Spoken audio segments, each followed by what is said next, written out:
Gold, trusted gold buyers. మీరు తాకట్టు పెట్టిన బంగారాన్ని విడిపించి ఈ రోజు ఉన్న మార్కెట్ ధరకు కొనబడను. Welcome to crime diaries. ఈ వారం మన గెస్ట్ పోలీస్ డిపార్ట్మెంట్కి సంబంధించిన వ్యక్తి, కానీ యూనిఫామ్ వేయరు. కానీ పోలీస్ డిపార్ట్మెంట్లో చాలా కీలకమైన విభాగానికి సంబంధించిన ఎక్స్పర్ట్. అంటే ఎక్కడైనా మర్డర్ జరిగినా, మానభంగం జరిగినా నిందితుడు తప్పించుకోకుండా ఉండడానికి ఒక డిఎన్ఏ టెస్ట్ చేస్తారు. ఆ డిఎన్ఏ ఎక్స్పర్ట్ అంటే కేవలం డిఎన్ఏ ఒకటే కాదు, అతను పాలిగ్రాఫ్ టెస్ట్ చేస్తారు, నార్కో టెస్ట్, దాంతోపాటు బాలిస్టిక్ టెస్ట్. అంటే పోలీస్ డిపార్ట్మెంట్లో సంబంధించిన ఈ 4 విభాగాలు ఒకటి ఉన్నాయి. దానికి సంబంధించిన ఎలాగ ఎక్స్పర్ట్ చేస్తారు, దాన్ని ఏ విధంగా అనలైజ్ చేస్తారు అన్నది చూసే ఒక ఎక్స్పర్ట్ని, ఎఫ్ఎస్ఎల్ ఎక్స్పర్ట్ మీకు పరిచయం చేస్తాను. అయితే అతను ఈ 4 విభాగాలకు సంబంధించిన ఎక్స్పర్టే కాదు, అతని మీద కొన్ని వివాదాలు కూడా ఉన్నాయి. అతను ఎంత ప్రొఫెషనల్గా వర్క్ చేశారో అంత ఇబ్బందులు కూడా పడ్డారు. ఇంతగా ఆ వ్యక్తి పేరు వెంకన్న, డాక్టర్ వెంకన్న, ఎఫ్ఎస్ఎల్ అధికారి. డాక్టర్ వెంకన్న గారు నమస్కారం. నమస్తే అండి. వెంకట గారు, అసలు యాక్చువల్గా ఎక్కడైనా మర్డర్ జరిగినా, లేదా అన్నోన్ బాడీ దొరికినా, లేదంటే రేప్ జరిగినా ఫస్ట్ డిఎన్ఏ సేకరించడం, ఆ డిఎన్ఏ మీ దగ్గర రావడం, ఆ డిఎన్ఏ మీరు శాంపిల్ సేకరించి డిఎన్ఏ అంటే ఆ విక్టిమ్ది, ఎక్యూజ్డ్ది అవునా కాదా టాలీ అవుతుందా అనేది మీరు చూస్తారు. అంటే మీరు చేసిన ఇంతవరకు సర్వీసులో ఈ డిఎన్ఏ సంబంధించి చాలా కీలకమైన కేసులు చేశారు, మంచి రిజల్ట్ తీసుకొచ్చారు. కానీ అదే డిఎన్ఏ చేసిన ఎక్స్పర్ట్గా ఉన్న మీకు ఒక 2 విషయాల్లో బ్యాడ్ వచ్చింది. ఒకటి, ఏ డిఎన్ఏ అయితే మీరు చేశారో ఒక కేసులో, ఒక రేప్ కేసులో అతనికి డిఎన్ఏని తప్పించడానికి మీరు 12,000 రూపాయలు లంచం తీసుకుంటూ ఏసీబీకి దొరికిపోయారు. మీరు జైలుకి వెళ్ళి వచ్చారు, తర్వాత సస్పెండ్ అయ్యారు, తర్వాత తిరిగి మీరు కోర్టులోకి వచ్చారు. కానీ మీరు చేసిన మీ మీద వచ్చిన ఏసీబీ కేసు ఆధారంగా మీరు ఏ కేసులో అయితే డిఎన్ఏలో ఒక సెన్సేషన్ కేసు, అయోషా మీరా కేసు లాంటి కేసులో మీరు కరెక్టెడ్ కాబట్టి మీ రిపోర్ట్ చెల్లదంటూ ఆ కేసులో కూడా కేసు కొట్టేసింది. అంటే మీరు ఎంత ఎఫర్ట్ పెట్టుకుని వచ్చారో ఒకేసారి ఇది ఒక చిన్న బ్రేక్లా పడింది. అంటే దీని వెనక రకరకాల కారణాలు ఉండొచ్చు, అవన్నీ చెప్పవచ్చు. అంతేకాకుండా మీరు ఒక డిఎన్ఏ ఒకటే కాకుండా మీరు నార్కో టెస్ట్ చేయించారు, పాలిగ్రాఫ్ టెస్ట్ చేశారు, బాలిస్టిక్ చేయించారు, ఇన్ని రిపోర్ట్స్ చేశారు. అసలు ఫస్ట్ డిఎన్ఏ అంటే ఏంటి, ఈ డిఎన్ఏలో మీరు చేసిన మంచి బ్రేక్ త్రూ కేసులు ఏంటి, ఈ బ్యాడ్ పొజిషన్ ఏంటి, ఈ రిమార్క్స్, ఈ బ్లాక్ స్పాట్స్ ఏంటి, ఇవన్నీ చెప్పే ముందు అసలు మీ ఫ్యామిలీ బ్యాక్గ్రౌండ్, మీరు ఎఫ్ఎస్ఎల్ అనే దీనికి ఎందుకు రావాల్సి వచ్చింది చెప్పండి. మీకు అంటే లాంగ్ బ్యాక్ ఏంటంటే చిన్నప్పటి నుంచి కూడా ఎడ్యుకేషన్ మీద ఎక్కువగా ఇంట్రెస్ట్ ఉంది. సో మా విలేజ్ తీసుకుంటే విలేజ్లో ఫస్ట్ పోస్ట్ గ్రాడ్యుయేట్, తర్వాత మా దగ్గర ఓన్లీ అప్పర్ ప్రైమరీ స్కూల్ వరకు ఉండేది. స్కూల్ ఎడ్యుకేషన్ అంతా కూడా వరంగల్లో చేస్తాం. ఎల్బీఏ చేస్తారంటే అప్పట్లో ఈ గవర్నమెంట్ స్కూల్స్కు ప్రైవేట్ స్కూల్స్కి చాలా డిఫరెన్స్ ఉండేది. సో ప్రైవేట్ స్కూళ్ళలో చేరారు అంటే కొంచెం తక్కువ గ్రేడ్ వచ్చిన వాళ్ళు ప్రిఫర్ చేసేవారు. ఎందుకంటే గవర్నమెంట్ స్కూల్స్లో జనరల్గా రాదు. సో ఫస్ట్ లిస్ట్ అని, సెకండ్ లిస్ట్ అని అలాగే పెడుతుంటారు. సో మాకు అప్పర్ ప్రైమరీ స్కూల్లో మేము చదువుకున్నటువంటి టైంలో నాది స్కూల్ సెకండ్ అప్పుడు. సో స్కూల్ సెకండ్ కంప్లీట్ చేసుకున్న తర్వాత స్కూల్లో టాపర్ అంటే సెకండ్ టాపర్. అప్పుడు ఇంకా అక్కడ దగ్గరలో ఏ స్కూల్స్ అయితే బాగుంటాయి అవి కొంత వర్కౌట్ చేశాక parents agriculture background. So father వాటితో పాటు ఏంటంటే కొంత ఈ ఆ దగ్గరలో ఉన్నటువంటి కొంత చిన్న చిన్నవి వర్క్స్ అవి అట్లాంటివి కూడా చేసుకునేవాళ్ళం. సో ఆయనకున్నటువంటి అవగాహన ఇమీడియట్గా మంచి ఫ్యూచర్ ఇవ్వాలి పిల్లలకి అనేటువంటి దాంతో మేము అప్పటికీ మా 6 members brothers, 2 sisters. So first అంటే ఎడ్యుకేషన్ రిలేటెడ్ పెద్ద బ్రదర్ ఉన్నాడు కానీ అతను చదువుకోలేదు. సో ఎక్కువగా ఫోకస్ అంతా కూడా మా ఫ్యామిలీలో మా గ్రాండ్ మదర్ సైడ్ కానివ్వండి, గ్రాండ్ ఫాదర్ సైడ్ కానివ్వండి, ఎక్కువ ఎవరు కూడా ఎడ్యుకేటెడ్ లేరు. సో ఫస్ట్ జనరేషన్ అన్నట్టు మాకు. సో తర్వాత అక్కడి నుంచి మంచి స్కూల్లో చేర్పించాలని చెప్పేసి అక్కడ గవర్నమెంట్ ప్రాక్టీసింగ్ స్కూల్ ఎల్బిహెచ్ఎస్ అక్కడ తీసుకెళ్ళారు. సో దాంట్లో అడ్మిషన్ వచ్చింది. అక్కడ కూడా మంచి పర్ఫార్మెన్స్, అన్ని యాక్టివిటీస్లో కూడా పాల్గొనేది. సో ఓవరాల్గా మంచి పర్ఫార్మెన్స్ ఇచ్చాం కాబట్టి తర్వాత ఇంటర్మీడియట్ మళ్ళీ బైపీసీఐ, ఎంపీసీఐ ఇవన్నీ ఉన్నాయి. సో నాకు డాక్టర్ కావాలని ఉండేది. సో ఎంపీసీ మా ఫ్రెండ్, నాకు బాగా క్లోజ్ ఫ్రెండ్ రవీందర్ అని ఉండేది. సో మేము ఇద్దరం ప్లాన్ చేసుకున్నప్పుడు నువ్వు ఎంపీసీ చేస్తే బాగుంటుంది కదా అని చెప్పేసి అతను లేదు బైపీసీ చేస్తే వీ కెన్ సర్వ్ పబ్లిక్కి సొసైటీకి కొంత యూజ్ అవుతాం మనం అనే దాంతో నేను బైపీసీ వైపు ఎక్కువగా ఇంట్రెస్ట్ చూపించగలిగాను. సో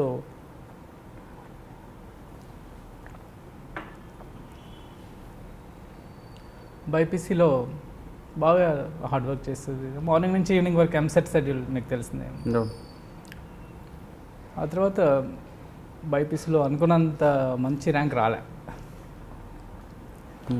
సో ఏఎంఎస్ అది A+M అది రాసాం, ఆల్ ఇండియా మెడికల్ సైన్సెస్ అది రాసాం, AFMC అది రాసాం.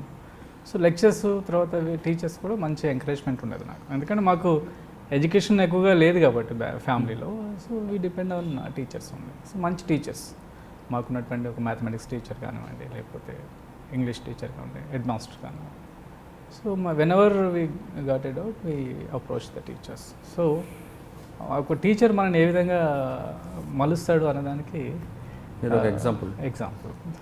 ఆ తర్వాత ఇంటర్మీడియట్లో కూడా మళ్ళీ again I have a lot of association with my lecturers. So ఏదైనా డౌట్ ఉన్నా కానీ వెళ్ళి అడగడం, క్లారిఫై చేసుకోవడం. అగైన్ ఇంటర్మీడియట్లో కూడా ఆల్మోస్ట్ ఆల్ ఫస్ట్ 5-10లోనే ఉండేవాడిని, ల్యాబ్స్ రెగ్యులర్గా అటెండ్ అయ్యేవాళ్ళం. సో అక్కడ కూడా ఏంటంటే ఈ ఎంసెట్ దీనివల్ల కొంత ఇదైపోయి అక్కడ కూడా ఎక్స్పెక్టెడ్ ర్యాంక్ రాలేదు కాబట్టి then I thought of joining in BSc. మళ్ళీ బెస్ట్ కాలేజెస్ ఏమున్నాయి వరంగల్లో చూస్తే arts and science college. So arts and science college వచ్చాక మళ్ళీ అగైన్ వీ స్టార్టెడ్ ఎంసెట్ మీద మళ్ళీ ఒకసారి ఎఫర్ట్స్ పెడదామని పెట్టాం. సెకండ్ టైం అప్పటికి కూడా రాలేదు, ఫస్ట్ ఇయర్ అయిపోయింది.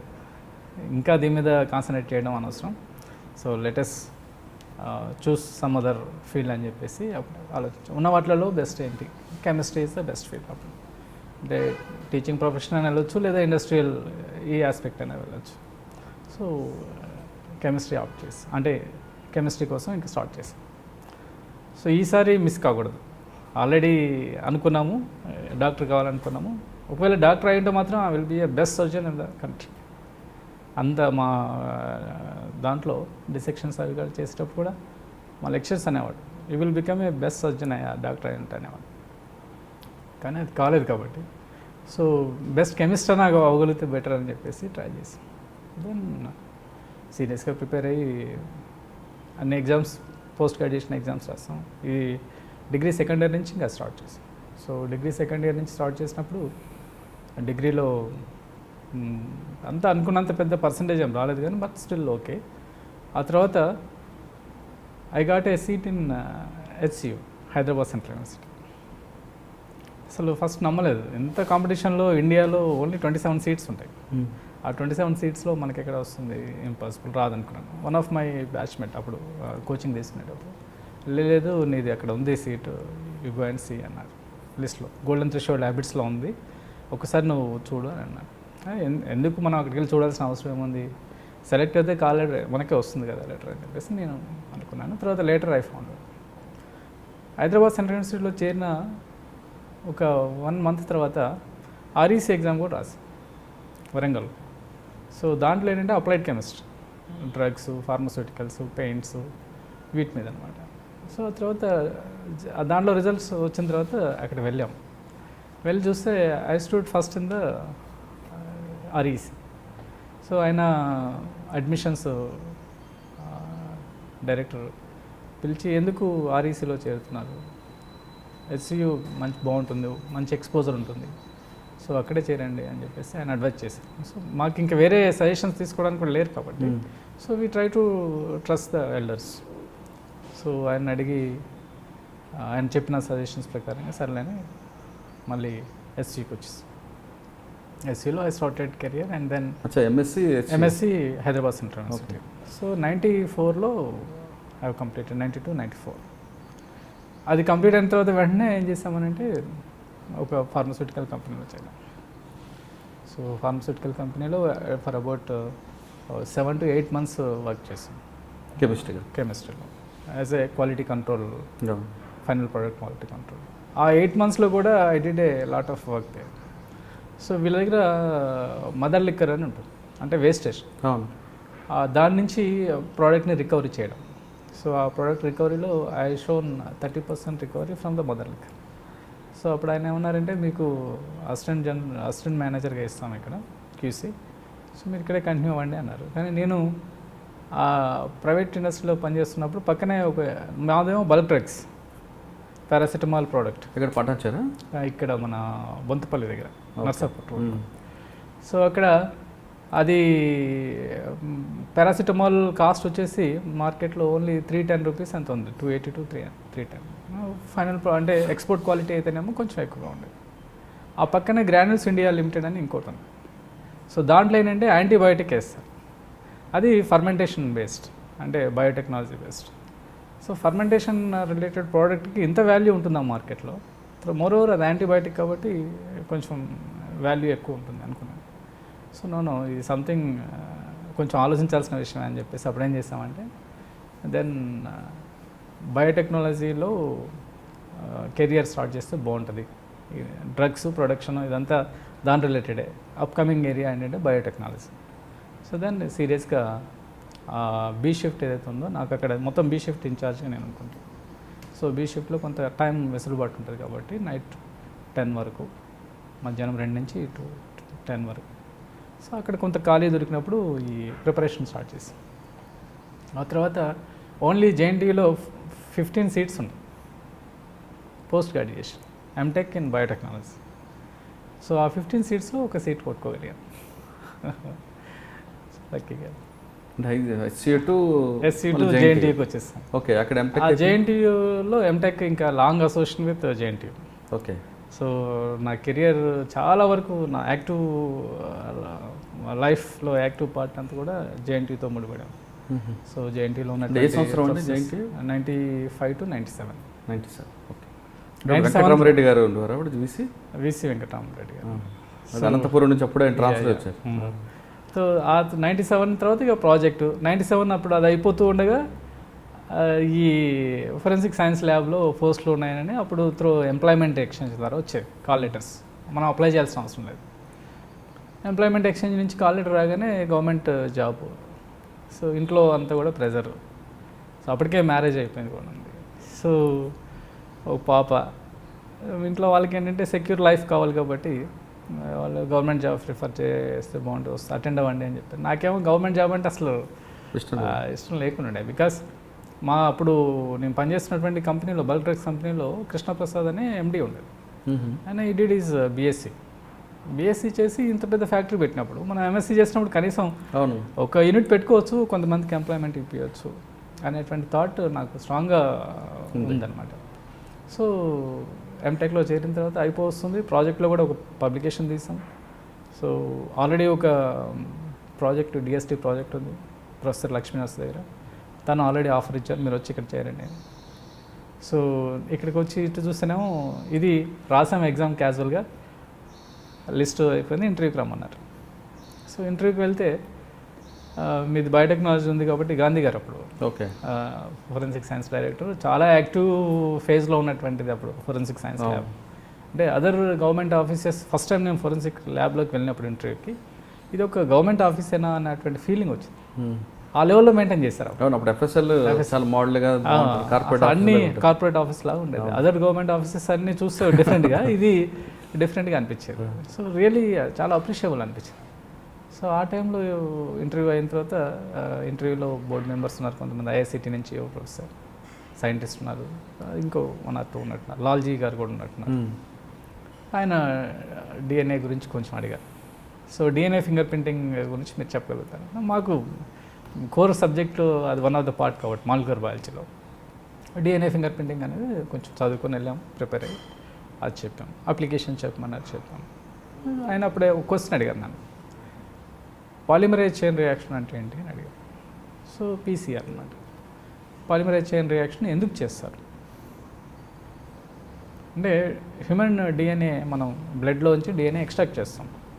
ఎక్స్ట్రాక్ట్ చేసినటువంటి DNA ఏదైతే సెల్స్ నుంచి DNA ఎక్స్ట్రాక్ట్ చేస్తామో, అంటే బ్లడ్ మనం తీసుకున్నట్లయితే బ్లడ్లో చాలా సెల్స్ ఉంటాయి. RBCs అని, WBCs అని, ప్లేట్లెట్స్ అని, వెరైటీ ఆఫ్ సెల్స్ ఉంటాయి. న్యూట్రోఫిల్స్, బాసోఫిల్స్ చాలా ఉంటాయి. వీటిలలో మనకి ఆర్బీసీ అనేది బ్లడ్ గ్రూప్కి సంబంధించినటువంటిది.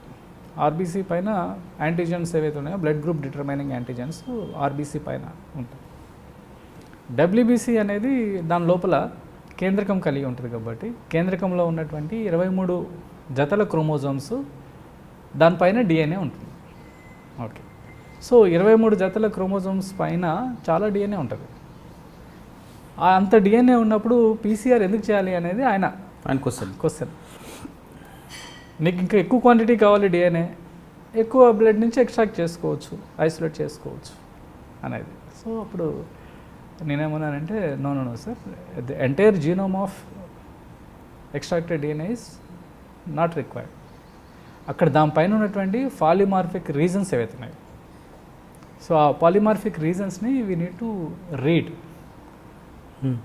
సో ఆ పాలిమార్ఫిక్ రీజన్సే వాటినే మనం యాక్చువల్గా అంటే there are variety of polymorphic regions. అంటే ఒక పర్సన్లో నాలో ఉన్నటువంటి ఒక ఫ్రాగ్మెంట్ ఏదైతే ఉందో, లెంత్, మాలిక్యులర్ సైజ్ ఏదైతే ఉందో, డిఎన్ఏ మాలిక్యూల్, మీలో ఉన్నటువంటి డిఎన్ఏ యొక్క సైజు ఆ పర్టికులర్ సీక్వెన్సెస్కి మారుతూ ఉంటుంది. Okay, that is called polymorphic అనమాట. అంటే అట్లా ఒక 100 మెంబర్స్ని మనం తీసుకుంటే 100 మెంబర్స్లో కూడా ఈ లెంత్ అనేది ఏదైతే ఉందో మారుతూ ఉంటుంది. ఓహో, దాన్నే లెంత్ పాలిమార్ఫిజం, ఆర్ఎఫ్ఎల్పి అన్నారు, restriction fragment length polymorphism. So restriction ఎందుకు అని అంటే కొన్ని ఎంజైమ్స్ వాడి ఆ డిఎన్ఏని కట్ చేస్తుంది అది. సో ఆ పీస్ డిఎన్ఏ కట్ చేసినటువంటి పీస్ ఏదైతే ఉందో, ఒక 100 మందిలో కట్ చేసినటువంటి పీసెస్ అన్ని దగ్గర పెట్టి చూస్తే ఏ ఇద్దరి యొక్క డిఎన్ఏ కూడా లెంత్లో మ్యాచ్ కాదు, అంటే వ్యారీయింగ్ అనమాట. So restriction length polymorphism, RFLP, అది నేను చెప్పాను అనమాట.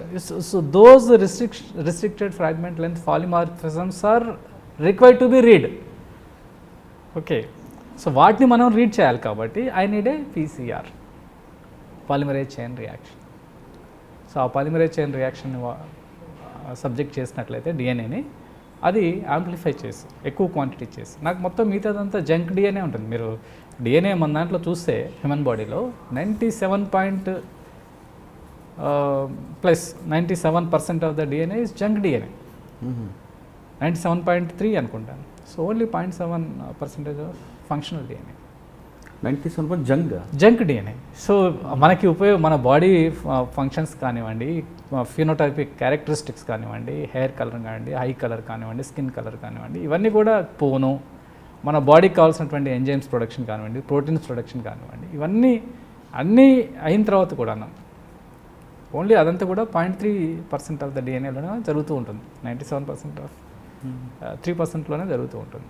97 అంతా అది జంక్ డిఎన్ఏ. ఇప్పుడు ఈ మధ్యకాలంలో నేను లేటెస్ట్గా లాస్ట్ వీక్ చదివిన ఒక ఆర్టికల్లో ఏంటంటే అసలు ఆ జంక్ డిఎన్ఏ అనేది చాలా క్రిటికల్ పార్ట్. ఇన్ని రోజులు ఎందుకుంది ఇది మనలో అనేది అర్థం కాని $1 million కోసం ఇప్పుడు దాని మీద రీసెర్చ్ జరుగుతుంది. నిన్న ఒక ఆర్టికల్, అంటే రీసెంట్గా 2-3 days బ్యాక్ ఒక ఆర్టికల్ చదివాను. సో ఆర్టికల్లో ఏం రాసిందనంటే ఈ junk DNA will safeguard the functional genome అని.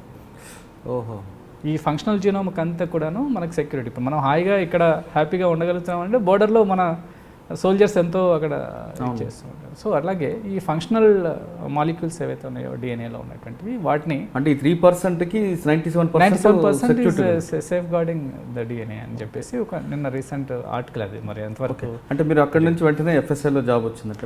ఆ తర్వాత అది ఆ ఇంటర్వ్యూ అయిపోయింది. కొన్ని రోజుల తర్వాత కాల్ లెటర్ వచ్చింది, appointment letter. Then I join in forensic science laboratory. Really forensic science ల్యాబొరేటరీకి అందులో కాల్ పెట్టేంత వరకు కూడా నాకు టు బి ఫ్రాంక్ ఏంటంటే అసలు ఫోరెన్సిక్ సైన్స్ అంటే ఏం తెలియదు అసలు. ఓన్లీ కెమిస్ట్రీ, మీరు ఓన్లీ కెమిస్ట్రీ అంతే. సో అక్కడ ఏం చేస్తారు, ఏం టెస్టులు చేస్తారు, ఎందుకు ఇది న్యాయ వైజ్ఞానిక ప్రయోగశాల అని అప్పుడు ఫస్ట్ టైం విన్నాను, ఫోరెన్సిక్ సైన్స్ ల్యాబ్ అనేది. సో ఆ లోపల కాలు పెట్టిన తర్వాత దెన్ గాంధీ గారి యొక్క డైరెక్షన్లో లాట్ ఆఫ్ ట్రైనింగ్స్, డెడికేషన్. అక్కడికి వెళ్ళిన తర్వాత నా ఓరియంటేషన్ చేంజ్ అయింది. సో అందుకే గాంధీ గారిని నేను ఎప్పుడు చాలాసార్లు అనుకుని ఉంటాను, రోల్ మోడల్ లాగా కూడా తీసుకోవచ్చు మనం. సో ఆయన డెడికేషన్, హార్డ్ వర్క్, సిన్సియారిటీ. అంటే అక్కడ ట్రైనింగ్ తీసుకున్న తర్వాత ఫస్ట్ ఫీల్డ్లోకి ఎక్కడికి వెళ్ళారు? మాకు 6 months పోలీస్ అకాడమీలో ట్రైనింగ్ ఉన్నది. ఆ పోలీస్ అకాడమీ ట్రైనింగ్ అయిన తర్వాత, ఇండక్షన్ ట్రైనింగ్ అయిన తర్వాత మళ్ళీ FSLలో ట్రైనింగ్ ఇచ్చారు. ఎఫ్ఎస్ఎల్లో ఒక 3 months అరౌండ్ ట్రైనింగ్ ఇచ్చారు. తర్వాత సెక్షన్స్కి అలాట్ చేశారు. నాకు ఫస్ట్ సెక్షన్లో ఇచ్చింది టాక్సికాలజీ. ఒక 3 months ఏమో చేశాను, 3 to 6 months చేశాను. ఆ తర్వాత ఏం చేశారంటే నేను బయోటెక్నాలజీ ఉంది కాబట్టి డిఎన్ఏ బయాలజికల్ వింగ్లోకి రావాలన్నా సిరాలజీలో వేసాను. సిరాలజీలో కొన్ని రోజులు చేసిన తర్వాత ఈలోపు ఒక ట్రైనింగ్ వచ్చింది program, national institute of criminology and forensic science. దాంట్లో ఎక్స్పోజెస్ మీద తరువుగా ట్రైనింగ్ అనమాట, అది సర్టిఫికేట్ కోర్స్. సో 3.5 months ఢిల్లీలోనే ఉండాలి. అప్పుడే ఉద్యోగం ఒక 1 year కూడా కాలేదనుకున్నాను, 1 year ఆల్మోస్ట్ అటెట్గా. ఇంట్లో పిల్లలు ఇవంతా వాళ్ళని వదిలేసి 3.5 months బయట ఉండడం అంటే ఢిల్లీ కొంచెం టఫ్ అనిపించింది. సో ఢిల్లీ కూడా ఎప్పుడు వెళ్ళలేదు, ఫస్ట్ టైం ఢిల్లీకి వెళ్ళాను. ఎన్ఐసిఎఫ్ఎస్లోకి వెళ్ళిన తర్వాత నాతో పాటుగా ఇంకొక 4 members, మొత్తం 6 membersని చూజ్ చేశారు అప్పుడు మా బ్యాచ్లోనే. అలాగే ఢిల్లీలో 3 months, ఢిల్లీలో 3 months ట్రైనింగ్లో బాగా ఎక్స్పోజర్ వచ్చింది. సో అక్కడ కమల్ కుమార్ గారు అప్పుడు డైరెక్టర్ ఎన్ఐసిఎఫ్ఎస్గా ఉన్నారు అప్పుడు, ఐపీఎస్. సో ఆయన మాకు క్లాసెస్ కానీ తర్వాత ఎలా ప్రోగ్రామ్స్ కానీ, ఆ తర్వాత అక్కడి నుంచి ఏంటంటే ఐటీబీపీ ట్రైనింగ్ పంపించారు. All forensic science labs, major యాక్టివ్గా ఉన్నటువంటి ఫోరెన్సిక్ సైన్స్ ల్యాబ్స్ ఇండియాలో ఏమున్నాయో వాటికన్నిటి కూడా ఎక్స్పోజర్ ఇచ్చారు. ఆ ఎక్స్పోజర్ తర్వాత ఒక లాస్ట్ ప్రోగ్రాంలో ఏం చేశారంటే ఐటీబీపీ మసూరికి పంపించారు. సో ఐటీబీపీ మసూరిలో మాకు ఎక్స్పోజర్స్ మీద బాగా ట్రైనింగ్ వచ్చారు. సో అది ఆ కోర్సే ఎక్స్పోజర్స్ పైన కాబట్టి అక్కడ పైన హిల్ స్టేషన్లో ఉండడం, తర్వాత అక్కడ ఉన్న మ్యూజియంలో ఉన్నటువంటి ఐఈడీస్ని, ఇంప్రూవైజ్డ్ ఎక్స్పోజర్ డివైసెస్ని చూడడం, తర్వాత కన్స్ట్రక్షన్, ట్రిగ్గరింగ్ మెకానిజం, ఇవన్నీ కూడా అక్కడ మాకు ఎక్కువగా ఎక్స్పోజర్ ఇచ్చింది. సో కిందికి వెళ్ళి బంకర్స్లో ఒక ఎక్స్పోజర్స్ ఎఫెక్ట్స్ని చూడడం, ఆర్డీఎక్స్ పెట్టినప్పుడు ఎలా ఉంటుంది, టీఎన్టీ పెట్టినప్పుడు ఎలా ఉంటుంది, లో ఎక్స్పోజర్స్ ఎఫెక్ట్ ఎలా ఉంటాయి, లిఫ్టింగ్, షార్టరింగ్, ఇవన్నీ ఎఫెక్ట్స్ అన్నీ కూడా అక్కడ మాకు క్లియర్గా. అక్కడ ట్రైనింగ్ అయిన తర్వాత మళ్ళీ తిరిగి మళ్ళీ ఫోరెన్సిక్ సైన్స్ ల్యాబ్కి వచ్చి కాస్త కెమిస్ట్రీలో వేశారు. అప్పుడు కెమిస్ట్రీలో మేము చేరిన ఒక ఫ్యూ మంత్స్కి కమ్యూనల్ అయింది హైదరాబాద్లో. కమ్యూనల్ ఇష్యూ చాలా బిగ్ ఇష్యూ. సో రాగానే ఏంటంటే అక్కడ కమ్యూనల్లో ఒక అతన్ని ఇక్కడ మన ఓల్డ్ సిటీ సంతోష్ నగర్లో చంపేశారు. ఆ క్రైమ్ సీన్లో ఒక చెప్పల్ ఉంది, స్లిప్పర్. ఆ స్లిప్పర్ పైన ఉన్నటువంటి ఇంక్ని బట్టి మా దగ్గర ఐఓ తీసుకొచ్చినప్పుడు ఈ ఇంకు ఏదో ప్రింటింగ్ ప్రెస్లో చేస్తూ ఉండొచ్చు అతను అనేటువంటిది ఒక అనుమానం ఉన్నాడు. ఆల్రెడీ ప్రింటింగ్ ప్రెస్ని కూడా ఐడెంటిఫై చేశారు. అక్కడ ఇంకో చెప్పు ఉంది, తర్వాత అక్కడ ఇంక్ ఉంది కొంత, అదంతా తీసుకొచ్చేసి ఎఫ్ఎస్ఎల్కి ప్రొడ్యూస్ చేశారు. ఏం చేయాలి దాన్ని? ఇంక్ అనాలిసిస్ చేసి. సో మన దగ్గర అప్పుడు స్పెక్ట్రోస్కోపీ ఐఆర్ అని ఉండేది. ఐఆర్ స్పెక్ట్రోస్కోపీ మీద ఫైండ్ అవుట్ చేసి 2 స్పెక్ట్రమ్స్ సేమ్ అని చెప్పి ఇచ్చాము. సో దాంతో అతను పట్టుకోవడం జరిగింది. ఓకే, అంటే అక్యూజ్డ్ దొరికాడు. అంటే first crime scene Santosh Nagar, అక్కడ చెప్పులు మీరు ఇచ్చిన రిపోర్ట్ బేసిస్ అక్యూజ్డ్ నోన్ అయ్యాడు. ఓకే, అది ఆ తర్వాత ఫ్యూ మంత్స్ తర్వాత వెంటనే ఏం చేశారంటే క్లూస్ టీమ్స్ స్టార్ట్ అయ్యాయి. సో 98, 99. సో 99 ఎండింగ్లో రంగారెడ్డి డిస్టిక్లో క్లూస్ టీమ్ ఏర్పాటు చేయడం జరిగింది. సో దానికి అప్పుడు ఇన్ఛార్జ్గా నన్ను పంపించాను. సో క్లూస్ టీంలో ఇంకా అక్కడ యాక్టివ్ వర్క్ దాదాపు 2.5-3 years అక్కడ వర్క్ చేస్తాను. మీరు రంగారెడ్డి క్లూస్ టీమ్ ఉన్నప్పుడు ఎస్పీ రామచంద్రరాజు గారు, సురేంద్రబాబు గారు, మీరు అప్పుడు సురేంద్రబాబు గారు, రామచంద్రరాజు, సిటీస్ అవుట్స్కట్స్లో ఎక్కువగా డెకాయిట్లు, మర్డర్లు జరిగింది. మీరు ఫస్ట్ అక్కడ రావడం అంటే మీరు వచ్చిన ఒక క్రైమ్ సీన్లో మర్చిపోలేని సీన్ ఏమైనా ఉంది ఇప్పుడు అప్పట్లో? అది చాలా క్రైమ్ సీన్స్లో వర్క్ చేస్తామండి. అంటే అందుకు మరి భయంకరమైన సీన్ అనేది మీకు ఏమైనా గుర్తుందా? ఒక క్రైమ్ సీన్లో ఏం చేశారంటే సరూనగర్ లిమిట్స్లో జరిగినటువంటి ఇన్సిడెంట్ అది. అది ఒకటి 4 ఒకేసారి చంపేశాడు అతను. అతనే చిన్న పెట్టి ఇష్యూ మీద ఒక హ్యామర్ తీసుకొని కొడితే 4 చనిపోయారు. క్రైమ్ సీన్ అంతా కూడా విజిట్ చేస్తున్నాం. నెక్స్ట్ డే సురేంద్రబాబు గారు వచ్చారు. సో మేమందరం విజిట్ చేస్తున్న టైంలో అక్యూజ్డ్ కూడా అక్కడే ఉన్నాడు. మేము ఏం చేస్తున్నాం అదంతా కూడా చూస్తున్నాడు, అతనే లీడ్ చేస్తున్నాడు. తర్వాత అక్కడ కలెక్ట్ చేసినటువంటి ఐటమ్స్ అవన్నీ కూడా ఎఫ్ఎస్ఎల్కి పంపించాం. ఫ్యూ డేస్ తర్వాత అక్కడ ఉన్నటువంటి అతని దగ్గరికి డాగ్ వెళ్ళాను. ఇక్కడ ఇది లింక్ కుదరడం లేదు ఇన్వెస్టిగేషన్లో. సో అప్పుడు ఏం చేశారంటే చంద్రబాబు సార్ అన్నప్పుడు ఇతను ఎందుకు అక్యూజ్ కాకూడదు అనే డౌట్ ఎక్స్ప్రెస్ చేశారు. సురేంద్రబాబు గారు చేసినప్పుడు అతన్ని కొంచెం కూర్చోబెట్టి మాట్లాడితే కన్ఫెస్ చేశారు. ఆ తీసుకెళ్ళినటువంటి హ్యామర్ ఇక్కడి నుంచి చాలా విలేజ్కి తీసుకెళ్ళాడు ఆ హ్యామర్ని అతనితో పాటు తీసుకెళ్ళి బయట వేసాడు. వర్షం అదంతా కూడా వాష్ అవుట్ అయింది. ఆ హ్యామర్ని మళ్ళీ క్లూస్టింగ్ తీసుకొచ్చినప్పుడు అక్కడ మేము వీ హ్యావ్ ఏ బెంజరిన్ టెస్ట్ మనం అది మొత్తం హ్యామర్ వుడన్ అది తీసేసి హెడ్ లోపల నుంచి వి స్టార్టెడ్ టేకింగ్ స్నాప్స్. అది తీస్తే పాజిటివ్ వస్తుంది. సో దాన్ని ఎఫ్ఎస్ఎల్ పంపిస్తే ఎఫ్ఎస్ఎల్ కూడా కన్ఫర్మ్ చేస్తుంది ఇట్ ఇస్ బ్లడ్ పాజిటివ్ అని. So that is one of the wonderful case. ఆ తర్వాత సూరారం లిమిట్స్లో ఒక కేసు జరిగింది రామచంద్రరాజు గారు ఉన్నప్పుడు ఎస్పీగా. సో అక్కడ ఏంటంటే ఒక డెకాయిటీ, తర్వాత ఒక రాబరీ, డెకాయిటీ కమ్ ఎక్స్ప్లోజివ్స్, ఒక టిఫిన్ బాక్స్ పెట్టేసి బాంబు పెట్టి డోర్ ఓపెన్ చేయి అని చెప్పేసి అన్నలో వచ్చామని చెప్పేసి ఆ డోర్ ఓపెన్ చేయకపోతే బాంబ్ బ్లాస్ట్ చేస్తారు. అది టిఫిన్ బాక్స్ బాంబ్. ఆ తర్వాత వెనకాల పడ్డారు మిగతా ఇన్మేట్స్. 10 హౌజెస్లో డెకాయిటీ అది. ఊరంతా మొత్తం సురారం చాలా సెన్సేషనల్ అయింది. అవును, గ్రామం మొత్తం కూడా వాళ్ళ దొంగలే ఉన్నారు, అన్ని డోర్లు లాక్ మొత్తం డోర్లను లాక్ చేసి పోలీసులు వచ్చినా సరే ఒక ఇంట్లో ఉన్నారు చేశారు. సో అట్లాంటి దాంట్లో ఒక ఎక్స్పోజను, ఒక ఫైర్ ఆర్మ్ వాడి ఒకతను చంపేశారు, వెనకాల పడితే అతన్ని చంపేశారు. ఆ తర్వాత డెకాయిటీ అన్నిట్లో జరిగింది. నేను అనుకోవడం first crime scene visited by CM అనుకుంటాను. హోమ్ మినిస్టర్ విజిట్ చేశారు, దేవేంద్ర గౌడ్ వచ్చారు, హోమ్ మినిస్టర్ గారు. సో చాలా సెన్సేషనల్ అయింది. అసలు వాళ్ళు ఎవరు అనేది దొరకట్లేదు. We have record many evidences from the scene of offense, physical evidences. One fine day ఇక ఇది మీటింగ్స్ మీద మీటింగ్స్ పెట్టినట్టున్నారేమో మరి. ఒక రోజు ఎస్పీ గారిని కలవడానికి నేను వెళ్ళినప్పుడు రామచంద్రరాజు సార్ అన్నారు, maybe today is the last day అయి ఉండొచ్చు, రేపు ఏదో డీజీ ఆఫీస్లో మీటింగ్ ఉంది, హోమ్ మినిస్టర్ గారు పెట్టారు, ఎలా ఉంటుందో తెలియదు అది సిచ్యుయేషన్, కొంచెం యాక్షన్ డ్రాస్టిక్గానే ఉండేటట్టు కనిపిస్తుంది అని అన్నారు. సో అప్పుడు నాతో పాటు పిఆర్ఓ రవికృష్ణ అని ఉండేది. ఇక సో మేమిద్దరం లోపలే ఉన్నాం. అప్పుడు ఆయన అలా అన్నప్పుడు కొంచెం అరే ఎందుకు సార్ ఇలా అన్నారు అని చెప్పేసి డీప్గా ఆలోచించిన తర్వాత నేను చెప్పాను, అంటే మీరు ఒక సూరారం కేసునే దృష్టిలో పెట్టుకొని యాక్షన్ ఏదైనా ఇనిషియేట్ చేసేది ఉంటే దట్ ఈస్ రాంగ్ సార్ అని చెప్పి. అలాగా అని అన్నారు ఆయన. అంటే ఆ క్రైమ్ సీన్కి సంబంధించినటువంటి evidences, lot of evidences we have already collected. ఒక 10 నిమిషాలు నాకు టైం ఇవ్వండి సార్ అని చెప్పేసి మొత్తం ఆ రోజు కలెక్ట్ చేసినటువంటి ఎవిడెన్సెస్, ఫోటోగ్రాఫ్స్ అన్నీ కూడా చూపించాక ఈ వాజ్ సో కన్విన్స్డ్. అప్పుడు ఏంటంటే చిన్న గ్యాంగ్ అని ఉండేది గుంటూరు స్టూవర్ట్పురం. సో ఆ స్టూవర్ట్పురం నాకు ఒక హ్యాబిట్ ఏంటంటే ఏదైనా అఫెన్స్ జరిగిన తర్వాత అప్పట్లో మళ్ళీ పట్టుకున్న తర్వాత అప్రహెండ్ చేసిన తర్వాత వాళ్ళని క్రైమ్ సీన్కి తీసుకెళ్ళి రీకన్స్ట్రక్ట్ చేయిస్తారు. సీన్ రీకన్స్ట్రక్షన్, రికవరీస్ ఉంటాయి. సో సీన్ రీకన్స్ట్రక్షన్ అంతా కూడా నేను రికార్డ్ చేసి పెట్టాను. ఏ విధంగా అతను ఆలివ్ గ్రీన్ యూనిఫామ్ వేసుకుంటాడు, తర్వాత మాస్క్ ఎట్లా వేసుకుంటాడు, ఇవి డోర్ ఎట్లా నాక్ చేస్తాడు, ఇదంతా కూడా లైవ్ రికార్డ్ అవుట్ తీసాం ఉంది అప్పుడు.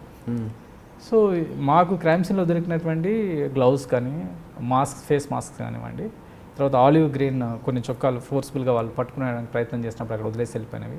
సో ఇవన్నీ షర్ట్స్ అవన్నీ కూడా అక్కడ ఉన్నాయి క్రైమ్ సీన్లో. బట్ అన్నింటిని చూస్తే ఆ రోజు మేము రికార్డ్ చేసినప్పుడు ఉన్నటువంటివి ఈరోజు మా క్రైమ్ ఆ రోజు అంటే ఎప్పుడు మీరు రికార్డ్ చేశారు? పాతగా అంతకు అర్లియర్ ఒక కేసులో ఒక కేసులో దొరికినప్పుడు చేసాం లాంగ్ బ్యాక్. ఓకే, అవి రెండు మ్యాచ్ అవుతున్నాయి.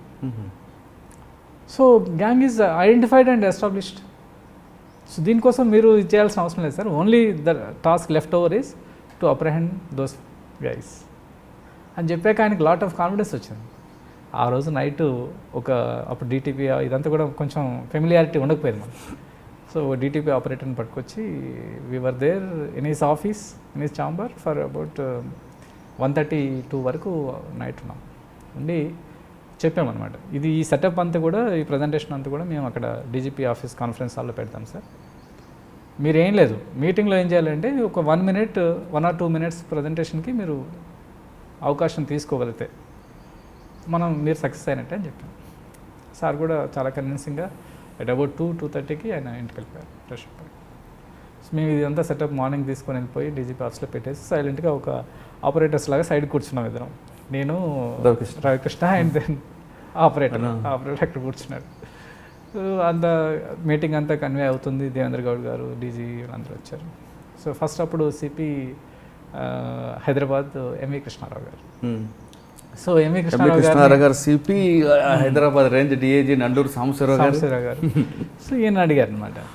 అడిగితే మా దగ్గర చాలా బాగుందండి, ప్రాబ్లం ఏం లేదు, వీ బిన్ డిటెక్టింగ్ కేసెస్ అది అని చెప్పారు. హైదరాబాద్ మీద ఎక్కువ ఫోకస్ లేదు, ఓన్లీ రంగారెడ్డి ఎక్కువగా ఉంది కాబట్టి. సో నెక్స్ట్ రామచంద్రరాజు గారిని అడిగారు. అడిగిన ఆయన చాలా పొలైట్గా ప్లీజింగ్గా, మా దగ్గర ఇట్లా ఇన్సిడెంట్ జరిగినాయి, we have already identified those gangs, can you please give me few minutes 2 minutes so that I can show few images అని చెప్పేసి అన్నారు. దాని తర్వాత వాళ్ళు అతి కష్టం మీద ఎట్లాగూ స్కేప్ గోట్ కదా అని చెప్పేసి ఒక 2 minutes ఇచ్చినట్టున్నారు. సో ప్రజెంటేషన్ ఆన్ చేసింది. That has extended up to 45 minutes. 2 minutes 2 minutes నుంచి 45 minutes. అండ్ ఇంట్రెస్టింగ్గా ఉంది. So that way we made presentation. ఆ తర్వాత మీరు నమ్మరు, అసలు రంగారెడ్డి డిస్ట్రిక్ట్కి ఏం కావాలో మీరు కోరుకోండి, ఎన్ని వెహికల్స్ హైర్ చేస్తారో చేయండి, ఎంత ఫ్యూయల్ కావాలో తీసుకోండి. సో అలా చాలా అప్రిషియేషన్స్ ఎస్పీ గారికి వచ్చాయి. ఆ తర్వాత ఈ కంటిన్యూడ్ అనమాట. అంటే తర్వాత చిన్న గ్యాంగ్ ఎన్కౌంటర్ కూడా వెళ్ళదు. చిన్న గ్యాంగ్ని సక్సెస్ఫుల్గా అప్రహెండ్ చేశారు. ఎన్కౌంటర్ ఏం కాలేదు. I don't think so. నా గ్యాంగ్ అప్పుడు ఎన్కౌంటర్ అవ్వడం వాస్తవం. ఎందుకంటే రాజేంద్ర నగర్ లిమిట్స్లో కొంతమందిని, కడప దగ్గర కొంతమందిని ఎన్కౌంటర్ చేస్తారు. అప్పుడు సర్వేశ్వర రెడ్డితో పాటు కొంతమంది ఉన్నారు ఎన్కౌంటర్. సరే, అది మీకు సంబంధించిన సబ్జెక్ట్ కాకపోవచ్చు, కానీ అదే టైంలో డీజీఎస్ గ్యాంగ్ ఒకటి ఆపరేట్ చేస్తారు. మీరు అందులో అంటే వాళ్ళకి కంప్లీట్గా ఒకటే మోడ్ ఆఫ్ ఆపరేట్, గొంతు కోస్తూ తీసుకెళ్ళారు. మీరు ఆ కేసులో కూడా మీరు వెళ్ళారు, అందులో మీకు ఎలాంటిది దొరికిందండి? సో అక్కడ కూడా ఏంటంటే పడుకొని ఉన్నటువంటి వాళ్ళు పాపం ఇన్నోసెంట్ లేబర్ ఆ పెట్రోల్ బంక్స్ దగ్గర అక్కడెక్కడ పడుకొని ఉంటే వచ్చేసి వాళ్ళ దగ్గర ఉన్నటువంటి చిన్న అవి హియర్ స్టడ్స్ కోసమో, లేకపోతే మెడలో వేసుకున్నటువంటి చిన్న చిన్న చైన్స్, మంగళసూత్రాల కోసమో, వీటి కోసం వాళ్ళని కట్ చేసి, బ్లేడ్ తీసుకుని కట్ చేసేసి వాళ్ళ దగ్గర ఉన్నటువంటి అవి తీసుకుని వెళ్ళారు. పోతే ఏం చేసారు, ఒక బండరాయి వేసేసి పైన చంపేస్తారు. సో ఇవి చాలా హీనస్ క్రైమ్స్ అవి అప్పట్లో. ఆ టైంలో కూడా ఈ గ్యాంగ్స్ అన్నిటిని కూడా పట్టుకోవడంలో అంటే అప్పట్లో మాకు సీసీ ఫుటేజెస్ ఏమి ఉండకపోయాయి. సో ఎక్కువగా ఏంటంటే రీకన్స్ట్రక్షన్ మీదనే ఎక్కువగా ఫోకస్ చేసేవాళ్ళు. అంటే modus operandi and then reconstruction. అక్కడ దొరికేటువంటి ఆధారాలు కలెక్ట్ చేయడమే కాకుండా, ఆధారాలు అసలు ఇవి ఎవిడెన్సెస్ ఎందుకు ఇలా ఉన్నాయి, ఎవరు చేస్తూనే ఉండొచ్చు ప్రాబబిలిటీ, వీటి మీద ఎక్కువ మేము మొదటి నుంచి కూడా దాని మీద ఎక్కువ చేయడం వలన ఈజీగా గ్యాంగ్ని ఆపరేట్ చేసేవాళ్ళం. తర్వాత వాడు దొరికాక కూడా వాటితో ఇంటరాక్ట్ అవుతే ఎలా వచ్చాడు, ఏ విధంగా ఆపరేట్ చేశాడు, అదంతా కూడా మాకు క్లియర్గా చెప్తూ ఉండేది. అంటే అప్పుడు ఉన్న పరిస్థితుల్లో రంగారెడ్డి జిల్లాలో ఎక్కువగా క్రైమ్ కూడా జరిగి ఉండేది. అంటే మీరు డీజేఎస్ గ్యాంగ్తో పాటు జిన్నా గ్యాంగ్ కాకుండా ఇంకా డిఫరెంట్ గ్యాంగ్ ఏమైనా చూసారు అప్పట్లో? Sardarji gang, Lambadis gang, rape చేసేసి ఇంట్లో డెకాటీకి వచ్చేసి వండుకొని తిని వాళ్ళు వెళ్తూ ఇన్మేట్స్ పైన సెక్సువల్ అసాల్ట్ చేసి వెళ్ళిపోయేటువంటి చాలా చాలా అటువంటి కేసులో మీరు ఇచ్చిన లీడ్ ద్వారా కేసు బ్రేక్ త్రూ వచ్చింది. చాలానే అండి, చాలా. సో మీ రైట్ ఫ్రమ్ చిన్న గ్యాంగే కాకుండా ఎనీ గ్యాంగ్ అప్పట్లో ఏదైనా కానీ చాలా ఇన్వాల్వ్ అయ్యి డెడికేటెడ్గా వర్క్ చేసేవాళ్ళం. అక్కడ ఉన్నటువంటి వాళ్ళకి ఏంటంటే సీన్ ఆఫ్ అఫెన్స్లో మనకి, నేను క్రైమ్ సీన్స్ ఎక్కువగా చూస్తుంటాం కాబట్టి, సీన్ ఆఫ్ అఫెన్స్ అనేది vital. It is a fountain head of physical evidences. So మనం సీన్ ఆఫ్ అఫెన్స్ని ప్రొటెక్ట్ చేసుకోగలిగితే డెఫినెట్గా సీన్ ఆఫ్ అఫెన్స్లో నుంచి ఎన్నో వైటల్ ఎవిడెన్సెస్ని రికవర్ చేయొచ్చు. అంటే ఇప్పుడు మీరు చేసిన సీన్ ఆఫ్ అఫెన్స్లో, మీరు చూసిన సీన్ ఆఫ్ అఫెన్స్లో అంటే జనరల్గా ఒక మర్డర్ జరిగినప్పుడు ఏ విధంగా సీన్ ఆఫ్ ప్రొటెక్ట్ చేస్తారు, లేదా మర్డర్ కమ్ రేప్ జరిగినప్పుడు, లేదా రేప్ కమ్ మర్డర్ జరిగినప్పుడు, లేదా డకాయిటీ జరిగినప్పుడు, బట్ ఫస్ట్ మీరు వెళ్ళగానే దాన్ని ఏంటి మీరు ఫస్ట్ మీరు చూసేది ఫోకస్ దేమీ ఫోకస్ చేస్తారు? జనరల్గా ఏంటంటే ఒక అఫెండర్ ఎలా వచ్చాడు దాన్ని ఎంట్రీ అంటాం. ఆ తర్వాత ఏ విధంగా ఆపరేట్ చేస్తాడు, ఆపరేషనల్ ఏరియా ఎలా వెళ్ళిపోయాడు, అది ఎంట్రీ ఎగ్జిట్ ఫస్ట్ చూస్తారు ఇవి. సో వీటిలలో ఎక్కువగా ఎంట్రీలో ఎక్కువ స్ట్రగుల్ అవుతాడు కాబట్టి, సో అక్కడ అతనికి సంబంధించినటువంటి ఇంటరాక్షన్స్ ఉంటాయి. యాజ్ ఫర్ లోకార్డ్స్ ప్రిన్సిపల్ ఏంటంటే, when 2 or more objects or persons come in contact with each other, then there exist exchange of material and. So ఎక్కడైతే ఈ అఫెండర్ క్రైమ్ సీన్లో ఉండేటువంటి ఫస్ట్ పాయింట్ అయినటువంటి ఎంట్రీ అవుతుందో అక్కడ ఎక్కువగా ఇంటరాక్ట్ అవుతారు. సో దట్ అక్కడ మనం ఎక్కువగా ఎక్స్పెక్ట్ చేయొచ్చు. ఆ తర్వాత సెకండ్ పార్ట్ ఏంటి అంటే, ఏదో విధంగా తెలివిగా లోపలికి చేరిన ఆపరేషనల్ ఏరియాలో మళ్ళీ స్ట్రగుల్ ఉంటుంది. సో ఈ మూడింటిని మనం బ్యారియర్ టేప్ ద్వారా ప్రొటెక్ట్ చేయగలిగినట్లయితే, ఆ ప్రొటెక్ట్ చేసినటువంటి దాని నుంచి మనకి లాట్ ఆఫ్ ఎవిడెన్సెస్ ఎగ్జిట్ దగ్గర కూడా కొంత ఉంటాయి. డెఫినెట్గా ఉంటాయి. ఇప్పుడు బ్లడ్ స్టెయిన్స్ ఎక్కువగా ఉన్నాయి. సో ఆ స్ట్రగుల్లో ఎక్కువగా బ్లడ్ చేతులకు అంటింది అక్యూజ్డ్కి. సో వెళ్ళే ట్రాన్సిట్లో వెళ్ళే దారిలో మనకి లాట్ ఆఫ్ బ్లడ్ స్టెయిన్స్ కనిపిస్తూ ఉంటాయి, డ్రాప్స్ కనిపిస్తూ ఉంటాయి. లేదా ఒకవేళ డోరే ఓపెన్ చేసుకుని వెళ్ళాలనుకోండి, డోర్ పైన బ్లడ్ స్టెయిన్స్ కనిపిస్తూ ఉంటాయి. అంటే ఇప్పుడు ఎక్యూజ్డ్ ఎగ్జిట్ దగ్గరికి వెళ్ళేసరికి కొన్ని శాంపిల్స్ ఉంటాయి, మీరు అన్నట్లుగా ఎంట్రీ దగ్గర కూడా ఎక్కువ ఉంటుంటాయి. కానీ కొంతమంది పోలీసులు రాకముందే లేదా మీడియా వాళ్ళు కానీ లేదంటే చుట్టుపక్కల వాళ్ళు రావడం ఆ సీన్ అంతా డిస్టర్బ్ అవుతుంటుంది. అటువంటి సమయంలో మీరు ఎలాగా దాన్ని ప్రొటెక్ట్ మనం చేస్తారు? అది barrier tape is the best method. Barrier tape పెట్టగానే ఆటోమేటిక్గా ఏంటంటే ప్రతి ఒక్కరిని ఆ సీన్లోకి మీరు రావద్దు అని మనం ఇప్పుడు వచ్చే టేప్స్ కానీ అప్పుడు లేవు కదా. అప్పట్లో లేవు. అప్పుడు ఏంటంటే పోస్టింగ్ ఇవ్వడమే. సో పోస్టింగ్ ఇవ్వడం ఎలాగనంటే దీనికి ఒక ఎగ్జాంపుల్, నేను అప్పుడు లాంగ్ బ్యాక్ కోకాపేటలో ఒక బాణామతి కేసు జరిగింది. అప్పుడు సురేంద్రబాబు గారే ఎస్పీగా ఉన్నారు. సో అక్కడి నుంచి ఒక కాల్ వచ్చింది. ఎస్ఐ కాల్ చేసి ఇన్స్పెక్టర్ గారికి చెప్పారు, ఇక్కడ బాణామతి ఒక ఇంట్లో జరిగింది, చూస్తుండగానే ఇంట్లో క్లోత్స్, తర్వాత బియ్యంలోంచి మంటలు ఇట్లాంటివి వస్తున్నాయని చెప్పేసి. సో అప్పుడు ఏం చేశానంటే ఎస్పీ గారు ఇన్స్పెక్టర్ గారికి చెప్పారు, నువ్వు వెళ్ళి చూసిరా. ఆయన వెళ్ళి చూసినప్పుడు కూడా కాలుతూ ఉన్నాయి. ఆయన విట్నెస్ అనమాట. ఎస్ సార్, నేను నా ముందు కూడా కాలిపోతున్నాయి క్లోత్స్, బట్టలు బియ్యం అంటే మనుషులు లేకుండా. సో ఎవరైనా దగ్గర పట్టి వెళ్ళొచ్చు కదా, అయి ఉండొచ్చు. అయితే అది బాణామతి అనేది ఒక స్ప్రెడ్ అయింది, వాళ్ళ ఇంట్లో బాణామతి ఎవరో చేస్తున్నారు అనేది.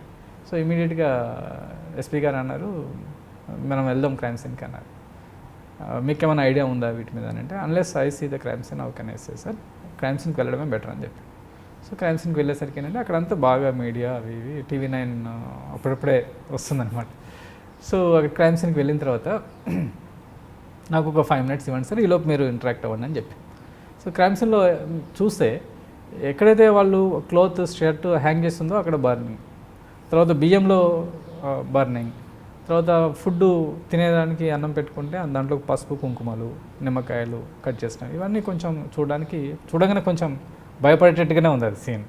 సో వెళ్ళి ప్రతి చోట జాగ్రత్తగా క్లీన్గా అబ్జర్వ్ చేస్తే ఒక బంట్ మ్యాస్టిక్ ఉంది, క్లోజ్ పైన కిరోసిన్ స్మెల్ వస్తుంది. Okay, kerosene smell burnt mastic match అవుతుంది బర్నింగ్కి. రెండు ఉన్నాయి, ఫ్యూయల్ ఉంది, ఇనిషియేషన్ ఉంది. సో ఈ ఫ్యూయల్ ఎక్కడి నుంచి వచ్చి ఉంటుంది అనేది ఆలోచించాం. చూస్తే అప్పుడు విలేజ్లలో ఏంటంటే లైటింగ్ కోసం పవర్ ఉండదు కాబట్టి క్వార్టర్ బాటిల్ ఉంటుంది కదా, క్వార్టర్ బాటిల్లో కిరోసిన్ వేసుకొని దానికి ఒక చిన్న ఒత్తి పెట్టుకుంటారు. సో ఆ వాల్ పైన చిన్న మధ్యలో 2 హాల్ లాగా ఉన్నటువంటి దానిపైన చిన్న పార్టిషన్ వాల్ పైన ఇది పెడతారు, అంత లైటింగ్ ఎక్కువగా ఉండాలి. సో దీన్ని రివర్ట్ చేస్తే కిరోసిన్ ఈజీగా షర్ట్ మీద వేయచ్చు, లిట్ చేయొచ్చు. సో ఇమీడియట్గా అవన్నీ కలెక్ట్ చేసి సురేంద్రబాబు గారికి చెప్పాం, సార్ ఇది కిరోసిన్ వేసి మ్యాస్టిక్తో లిట్ చేసి ఫైర్ చేసినటువంటి ఇన్సిడెంట్, బాణామతి లేదు ఏం లేదు, మరి ఇదేంటి విలేజ్ అంతా ఇలా ఉంది అని అంటే అప్పుడు ఎవరు చేసి ఉండొచ్చు అంటే ఈ ఇంట్లో వీళ్ళకి సంబంధించినటువంటి వాళ్ళు ఎవరు ఒకటి చేసి ఉంటారు, అదర్ సైడ్ రావడానికి స్కోప్ లేదు. సో ఈ ఫ్యామిలీలో ఈ బ్రదర్ కాకపోతే ఇంకో బ్రదర్ కాకపోతే ఇంకో బ్రదర్ ఎవరో చేస్తుంటారు సార్ అని చెప్పి. ఎలాగండి అంటే మీరు నమ్మాలి అంటే ఏం లేదు సార్, వీళ్ళంతా లేబర్ పని చేస్తారు, అగ్రికల్చర్ లేబర్స్. సో వీళ్ళకి పర్ డే ఇంత కొంత ఇదవుతుంది, అదేదో మనం ఎక్స్పెండిచర్ మీరు ఏదో మీట్ అయ్యేటట్టు చూడండి, ఒక 1 week ఇక్కడ మనం పోస్టింగ్ ఇవ్వండి, ఎవరింట్లో వాళ్ళే ఉండేటట్టు చూడండి, ఒక ఇంట్లో నుంచి ఇంకో ఇంట్లోకి రాకూడదు, ఈ కండిషన్ పెడితే ఇది రిజాల్వ్ అవుతుంది సార్ అని చెప్పి.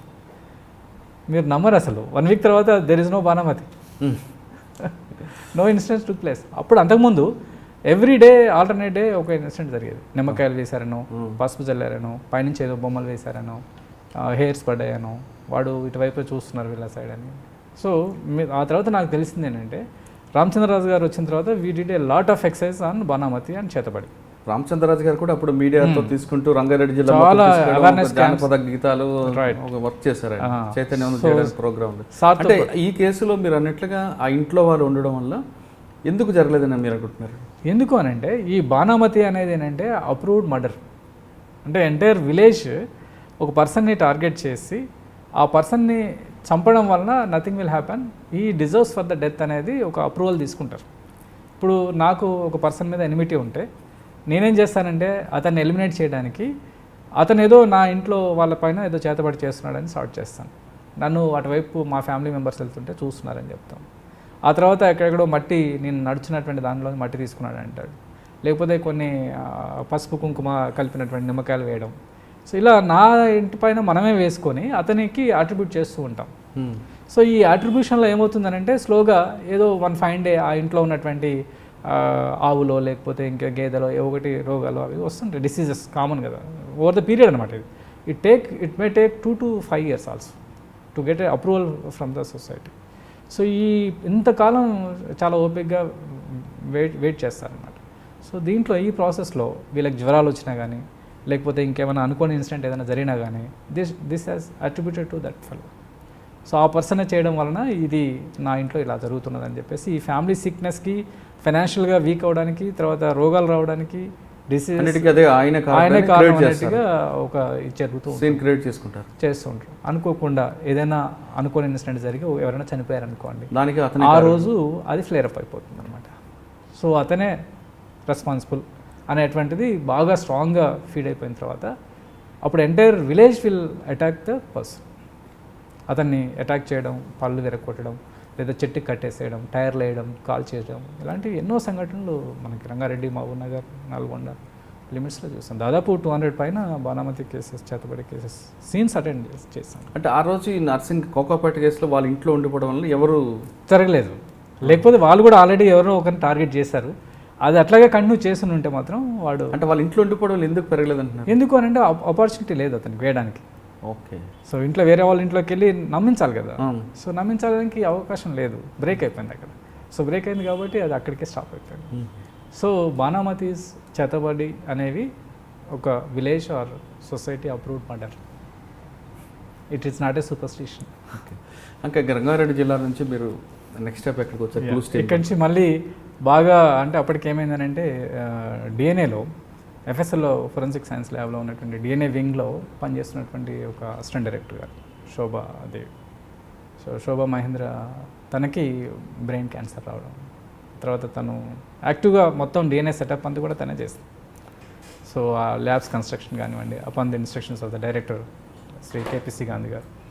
సో అంత కాస్ట్లీ ఎక్విప్మెంట్ కూడా అంత తెప్పించేసి బాగా డెవలప్ చేసినటువంటి సందర్భంలో మనకు అనుకోకుండా ఆ డిసీజ్ రావడం, ఎక్కువగా రెగ్యులర్గా ఫ్రీక్వెంట్గా డ్యూటీస్కి అటెండ్ కాలేనటువంటి పరిస్థితి. సో అప్పుడు వేరే ఆల్టర్నేటివ్ లేదు ఇంకా అక్కడ. సో అదర్ ఎక్స్పర్ట్ ఇంకో డాక్టర్ పాండు అని ఉండే, ఆ తర్వాత ఇంకొకరు ఉంటే బెటర్ అని చెప్పేసి నన్ను అప్పుడు ఇక్కడ రంగారెడ్డి క్లూస్ నుంచి షిఫ్టెడ్ టు హియర్ అనమాట, డిఎన్ఏకి. ఓకే. సో డిఎన్ఏకి వచ్చిన తర్వాత we did a lot of exercises, lot of challenging task we did. అంటే ఇద్దరం కాంపిటీషన్ మీద చేసేవాళ్ళం. ఇంకా అప్పటికి నా పిహెచ్డీ కంప్లీట్ కాలేదు. సో అక్కడికి అంటే నేను అదే అనుకుంటాను అనమాట, ఎవ్రీ ఇన్సిడెంట్ ఆర్ ఎవ్రీ ఏదో మనకు అక్కడి నుంచి క్లూస్లో బాగా యాక్టివ్గా ఉన్నటువంటి టైంలో తెచ్చి ఇక్కడ వేసాను అనేటువంటి కొంత ఫీలింగ్ అనిపించినప్పుడు కూడాను. బట్ ఎవ్రీ ఆపర్చునిటీ అది ఒక దగ్గర మనం ప్లేస్ చేశారంటే it's an opportunity to learn new thing అని. సరే, డిఎన్ఏ అంటే దానికి ఎబ్రివేషన్ చెప్పండి. దాంతోపాటు ఒక క్రైమ్ సీన్లో డిఎన్ఏ అనేది ఏ విధంగా యూజ్ అవుద్ది? అంటే అక్యూజ్డ్కి ఎలాగ ఉపయోగపడుతుందా లేదంటే విక్టిమ్కి ఉపయోగపడుతుందా? అసలు ఎంత కీలకమైనప్పుడు డిఎన్ఏ ఎలా ప్రాసెస్ చేస్తారు?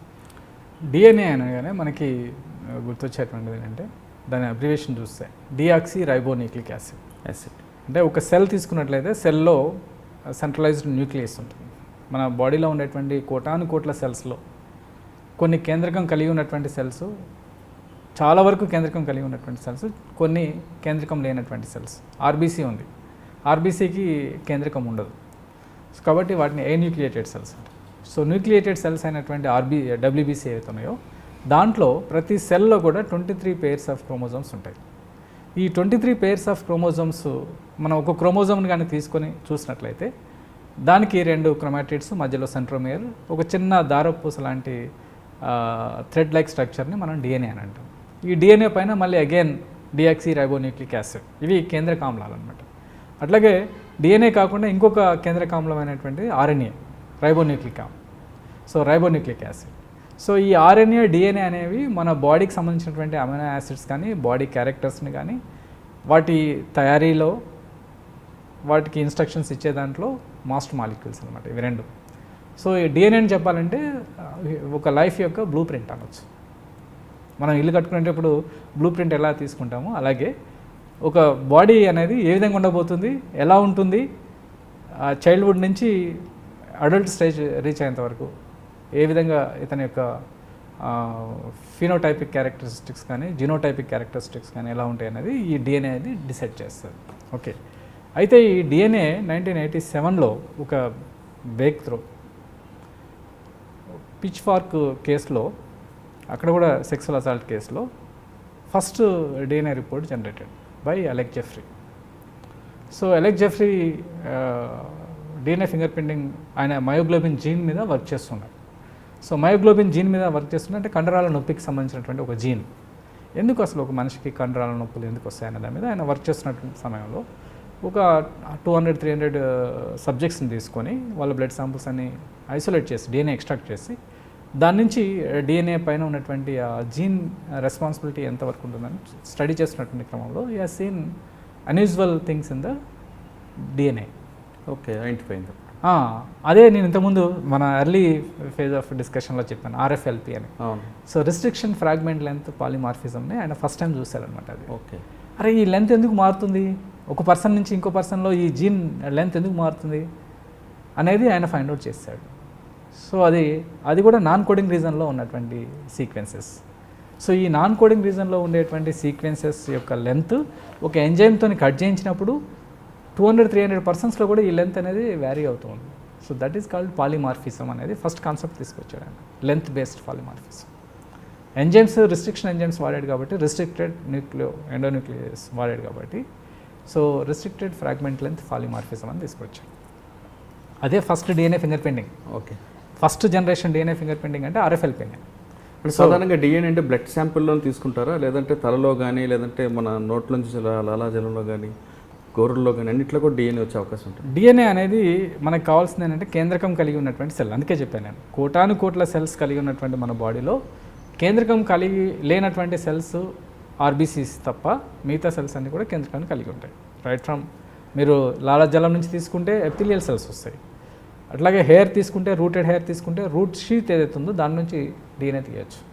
అట్లాగే బ్లడ్ తీసుకుంటే బ్లడ్లో ఉండేటువంటి WBCs నుంచి డిఎన్ఏ ఎక్స్ట్రాక్ట్ చేయొచ్చు. బోన్ తీసుకున్నట్లయితే బోన్ మ్యారోలోంచి డిఎన్ఏ ఎక్స్ట్రాక్ట్. బాడీకి డికంపోజ్ అయిపోయిన తర్వాత, బర్న్ అయిపోయిన తర్వాత కూడా డిఎన్ఏ తీస్తారంటారు?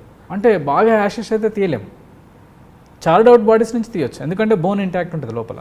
ఆ లోపల ఉన్నటువంటి బోన్లో ఉన్నటువంటి బోన్ మ్యారో నుంచి మనం తీసుకోవచ్చు. మీరు for example Volvo bus burning, Palem Volvo bus బర్నింగ్లో ఇంకొక 2 అవర్స్లో హైదరాబాద్ సిటీకి రీచ్ అవుతారు అనుకున్న టైంలో passengers 42 passengers, most of them are software professionals. So ఈ సాఫ్ట్వేర్ ప్రొఫెషనల్స్ పాపం వర్క్ చేసుకొని వీకెండ్స్లో హైదరాబాద్ సిటీకి వస్తున్నటువంటి క్రమంలో అనుకోని ఒక ఇన్సిడెంట్ జరిగి ఆ బస్సు బర్నింగ్ జరగడం జరిగింది, ఫైర్ యాక్సిడెంట్ జరగడం. సో ఆ టైంలో కూడా అగైన్ 2 పనులు మేము చేసాం. ఒకటి క్రైమ్ సీన్కి విజిట్ చేయడం, ఒకటి ఆ తర్వాత కాజ్ ఆఫ్ ఇన్సిడెంట్ తెలుసుకోవడానికి ఎట్లా జరిగి ఉంటుంది ఇన్సిడెంట్ అనేది. సెకండ్ ఆస్పెక్ట్, చార్డ్ అవుట్ అయినటువంటి బాడీస్ 42% యొక్క ఐడెంటిఫికేషన్. అక్కడ వాళ్ళ యొక్క ఆర్తనాదాలు వింటే మనసు ద్రవించిపోతుంది, హృదయం ఇట్లా ద్రవించిపోతుంది.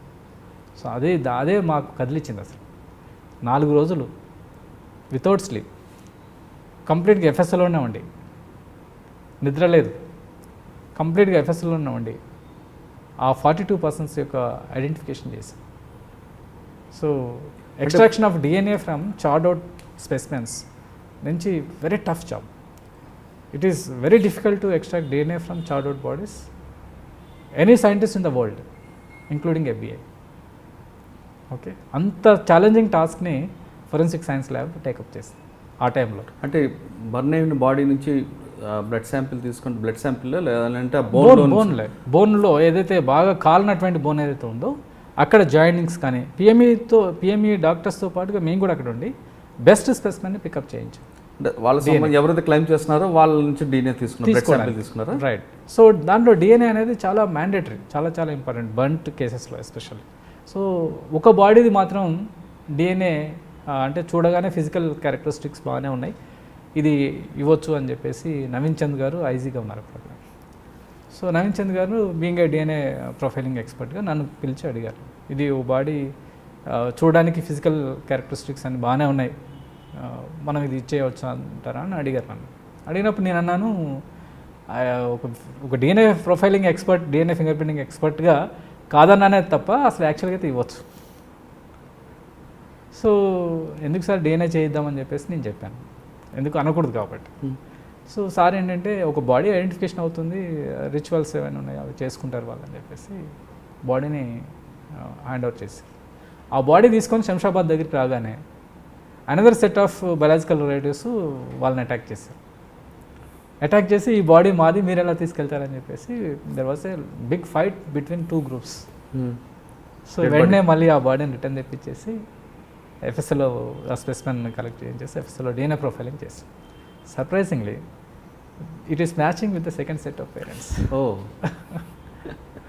అంటే ఒకవేళ ఇచ్చుంటే ఇబ్బంది. సో మనం అందుకనే ఫిజికల్ క్యారెక్టరిస్టిక్స్ని బేస్ చేసుకొని అన్నోన్ డెడ్ బాడీస్ ఎస్పెషల్లీ, లేదా ఫిజికల్ ఫీచర్స్ తెలియనటువంటి బాడీస్, వీటిలలో మనం కొంచెం డిఎన్ఏ ప్రొఫైలింగ్ అనేది చాలా చాలా అవసరం. ఇట్లాగే ఒకటి ఆల్వాల్ లిమిట్స్లో కూడా ఒక కేసు జరిగింది. అండర్ ట్రయల్ ప్రిజనర్ బర్నింగ్ అయింది. సో అండర్ ట్రయల్ ప్రిజనర్ కాబట్టి ఫోరెన్సిక్ ల్యాబ్ నుంచి ఎక్స్పర్ట్స్ కావాలి, విజిట్ చేయాలని అడిగారు. సో నేను ఇంకో ఎక్స్పర్ట్ క్రైమ్ సీన్కి వెళ్ళి అక్కడ చూస్తే మొత్తం బాగా బియాండ్ ఐడెంటిఫికేషన్, ఫేస్ అంతా కూడా కాలిపోయింది, ఎక్స్టెన్సివ్గానే కాలింది బాడీ. కానీ లెఫ్ట్ ఓవర్ రెసిడ్యువల్ క్లోత్స్ ఏవైతే ఉన్నాయో వాటిలో ప్యాంట్ పాకెట్లో ఒక ఐడి కార్డు దొరికింది, అది under trial prisoner. Under trial prisoner అని ఉంది కాబట్టి క్రైమ్ సీన్కి ఎక్స్పర్ట్స్ని పిలిచారు. మేము వెళ్ళాక ఏసీపీ గారికి సజెస్ట్ చేస్తాం, ఇక ఇది స్పాట్ పిఎంఈ కండక్ట్ చేస్తే బెటర్, బాగా ఆయిలీగా కారుతూ ఉన్నటువంటిది, కాలింది బాగా. సో వెంటనే రిక్వేషన్ కొట్టేసి పిఎంఈ డాక్టర్స్ అక్కడికి వచ్చారు. వాళ్ళు కూడా అదే 2 సెట్ అంటే ఇది ఇక్కడే కండక్ట్ చేయడం బెటర్ అని చెప్పేసి ఒక MR1 పిలిపించేసి అక్కడే స్పాట్ పిఎంఈ కండక్ట్ చేశారు. రిక్వైర్డ్ శాంప్లింగ్ చేసాం. చేసిన తర్వాత స్పెసిమెన్ ఎఫ్ఎస్ఎల్కి through proper channel letter of advice అంతా ఎఫ్ఎస్ఎల్కి వచ్చింది. వచ్చాక out of my interest and curiosity, because నేను ఆల్రెడీ ఇంతకుముందు గౌతమి ఎక్స్ప్రెస్ ట్రైన్ యాక్సిడెంట్లో కూడా బాగా బంట్ అవుట్ ఫైర్ యాక్సిడెంట్లో కూడా స్పెసిమెన్స్ని ఐడెంటిఫై చేసాం. ఆ వచ్చిన స్పెసిమెన్స్ అన్నిటిని కూడా ఎగ్జామిన్ చేసి ఎక్స్ట్రాక్ట్ చేసి DNA is very big difficult task అనమాట, extraction of DNA from charred out bodies. So out of my interest ఏం చేశానంటే ఈ అల్వాల్ లిమిట్స్ నుంచి వచ్చినటువంటి ఆ స్పెసిమెన్ ఇమీడియట్గా ప్రాసెసింగ్ చేసి 2-3 స్పెసిమెన్స్ తీసుకొని డిఫరెంట్ కాంబినేషన్స్ పర్మిటేషన్స్లో ఎక్స్ట్రాక్ట్ చేస్తాం డిఎన్ఏ. లక్కీగా extractable quantity, quantifiable amount of DNA వచ్చింది. రాగానే ఏం చేస్తాం, PCR STR పెట్టి 2 రోజుల తర్వాత డిఎన్ఏ ప్రొఫైల్ వచ్చింది. Second day evening I got a call from concern SHO. Sir అది మీ దగ్గర శాంపుల్ ఉంది కదా, అది మాకు రిటర్న్ చేయండి సార్ అని అడిగారు. అంటే నేను ఎలా రిటర్న్ చేయగలుగుతాను, ఒకసారి ఎఫ్ఎస్ఎల్కి వచ్చిన తర్వాత ఆ ప్రొసీజర్ ఉండదండి, ఎందుకు అడుగుతున్నారని అడిగారు. అడిగితే ఆయన అన్నారు, ఈ బాడీ సంగారెడ్డి లిమిట్స్లో ఒక మిస్సింగ్ కేసు రిజిస్టర్ అయింది సార్. సో సంగారెడ్డి దగ్గర ఉన్నటువంటి మిస్సింగ్ ఇన్ఫర్మేషన్ ఏదైతుందో అది ఎగ్జాక్ట్లీ మ్యాచ్ అవుతుంది 100%. సో దీనికి ఇంకా డిఎన్ఏ అవసరం లేదు కదా సార్, సో బాడీ ఆ స్పెసిమెన్ కూడా రిటర్న్ చేస్తే వాళ్ళు దే కెన్ గో అని చెప్పేసి. అరే అలాగా, మరి ఆల్రెడీ ఇది డిఎన్ఏ ప్రొఫైలింగ్ రెడీగా ఉంది, మీరు అతన్ని ఎవరైతే సెట్ ఆఫ్ పేరెంట్స్ మీ దగ్గరికి వచ్చారో వాళ్ళని ఎఫ్ఎస్ఎల్కి పంపించండి, so that we can draw the samples and we can do అన్న. లేదు సార్ అదంతా చాలా లేట్ అవుతుంది, డిఎన్ఏ అంటే చాలా లేట్ ప్రాసెస్, అంత కాదు సార్, ఎందుకు అనవసరం కాంప్లికేటెడ్, వాళ్ళు ఆల్రెడీ అయిపోద్ది ఒక కేసు మాకు అని వాళ్ళు. సో నేను అన్నాను నో, మీరు ఆలోచించుకోండి, ఒకసారి మీ ఏసీపీ గారితో కూడా మాట్లాడించానండి. ఏసీపీ గారితో మాట్లాడించాను. సో ఇది అండర్ ట్రయల్ ప్రిజనర్ కేసు అండి. ఐ అష్యూర్ దట్ మీరు డైరెక్టర్ గారికి ఒక ప్రయారిటీ లెటర్ ఒకటి కొట్టేసి ఇది ప్రయారిటీ బేసిస్ మీద కావాలనే ఎగ్జామినేషన్ మీరు అడగండి, సో దట్ గ్రావిటీ బేస్ చేసుకొని you can take the decision. మీకు డిలే కాకుండా నేను చెప్తాను సార్ కూడా, నేను కూడా అన్నాను. సో ఆయన ఏమన్నాడు, ఒక ప్రయారిటీ లెటర్ ఒకటి కొట్టేసి ఇద్దరు పేరెంట్స్ని కొంచెం ప్రెజరైజ్ చేస్తామని చెప్పేసి పంపించారని. ఆ తర్వాత డిఎన్ఏ ప్రొఫైల్ బ్లడ్ నుంచి ఎక్స్ట్రాక్షన్ చేయడం, DNA extraction and then profiling చాలా లెస్ దాన్ 1 డే పడుతుంది, 1 day or 2 days మ్యాక్సిమం. గట్టిగా చేస్తే 1.5 days we can finish. So 1.5 days finish చేస్తాం. ప్రయారిటీ ఇట్లా సెన్సేషనల్ కేసెస్ ఏమైనా ఉంటే తొందరగా చేస్తాం. ప్రయారిటీ అంటే జనరల్గా డిఎన్ఏ ఒక రావాలంటే ఎంత ఎన్ని రోజులు పడుతుంది? హార్డ్లీ ఒక కాంప్లికేటెడ్ శాంపుల్ అయితే 3 to 4 days మ్యాక్సిమం. సో ఈ మ్యాచింగ్ చేయండి. ఈ పర్టికులర్ కేసులో చూడండి. సో ఇక్కడ ఏమైందనంటే వాళ్ళు లెటర్ ఆఫ్ అడ్వైస్తో ఎఫ్ఎస్ఎల్కి రాగానే మా టెక్నీషియన్స్ వల్ల బ్లడ్ శాంపుల్స్ కలెక్ట్ చేస్తారు ఇద్దరు నుంచి. సో అక్కడి నుంచి కలెక్ట్ చేసినటువంటి శాంపుల్స్ ఇమీడియట్గా ప్రాసెస్ చేసి డిఎన్ఏ ప్రొఫైల్ సెకండ్ డేకి రెడీ అయిపోయింది. Already extracted DNA profile generate అయింది కదా స్పెసిమెన్ది. సో దాంతో then 3rd day or 4th day I started comparing the profiles generated from the blood samples of the parents with the specimen DNA profile. I was surprised to see that the DNA profiles of the parents are not matching with the specimen. అరే వాళ్ళేమో 100% ఈ specimen వాళ్ళదే అని చెప్పారు, ఇక్కడేంటి match అవ్వట్లేదు అని చెప్పేసి ఇమీడియట్గా డైరెక్టర్ గారికి చెప్తే డైరెక్టర్ గారు కన్సర్న్ ఏసీపీ గారు కాల్ చేశారు, ఇలా ఉందండి, మీరు need to SIT with them.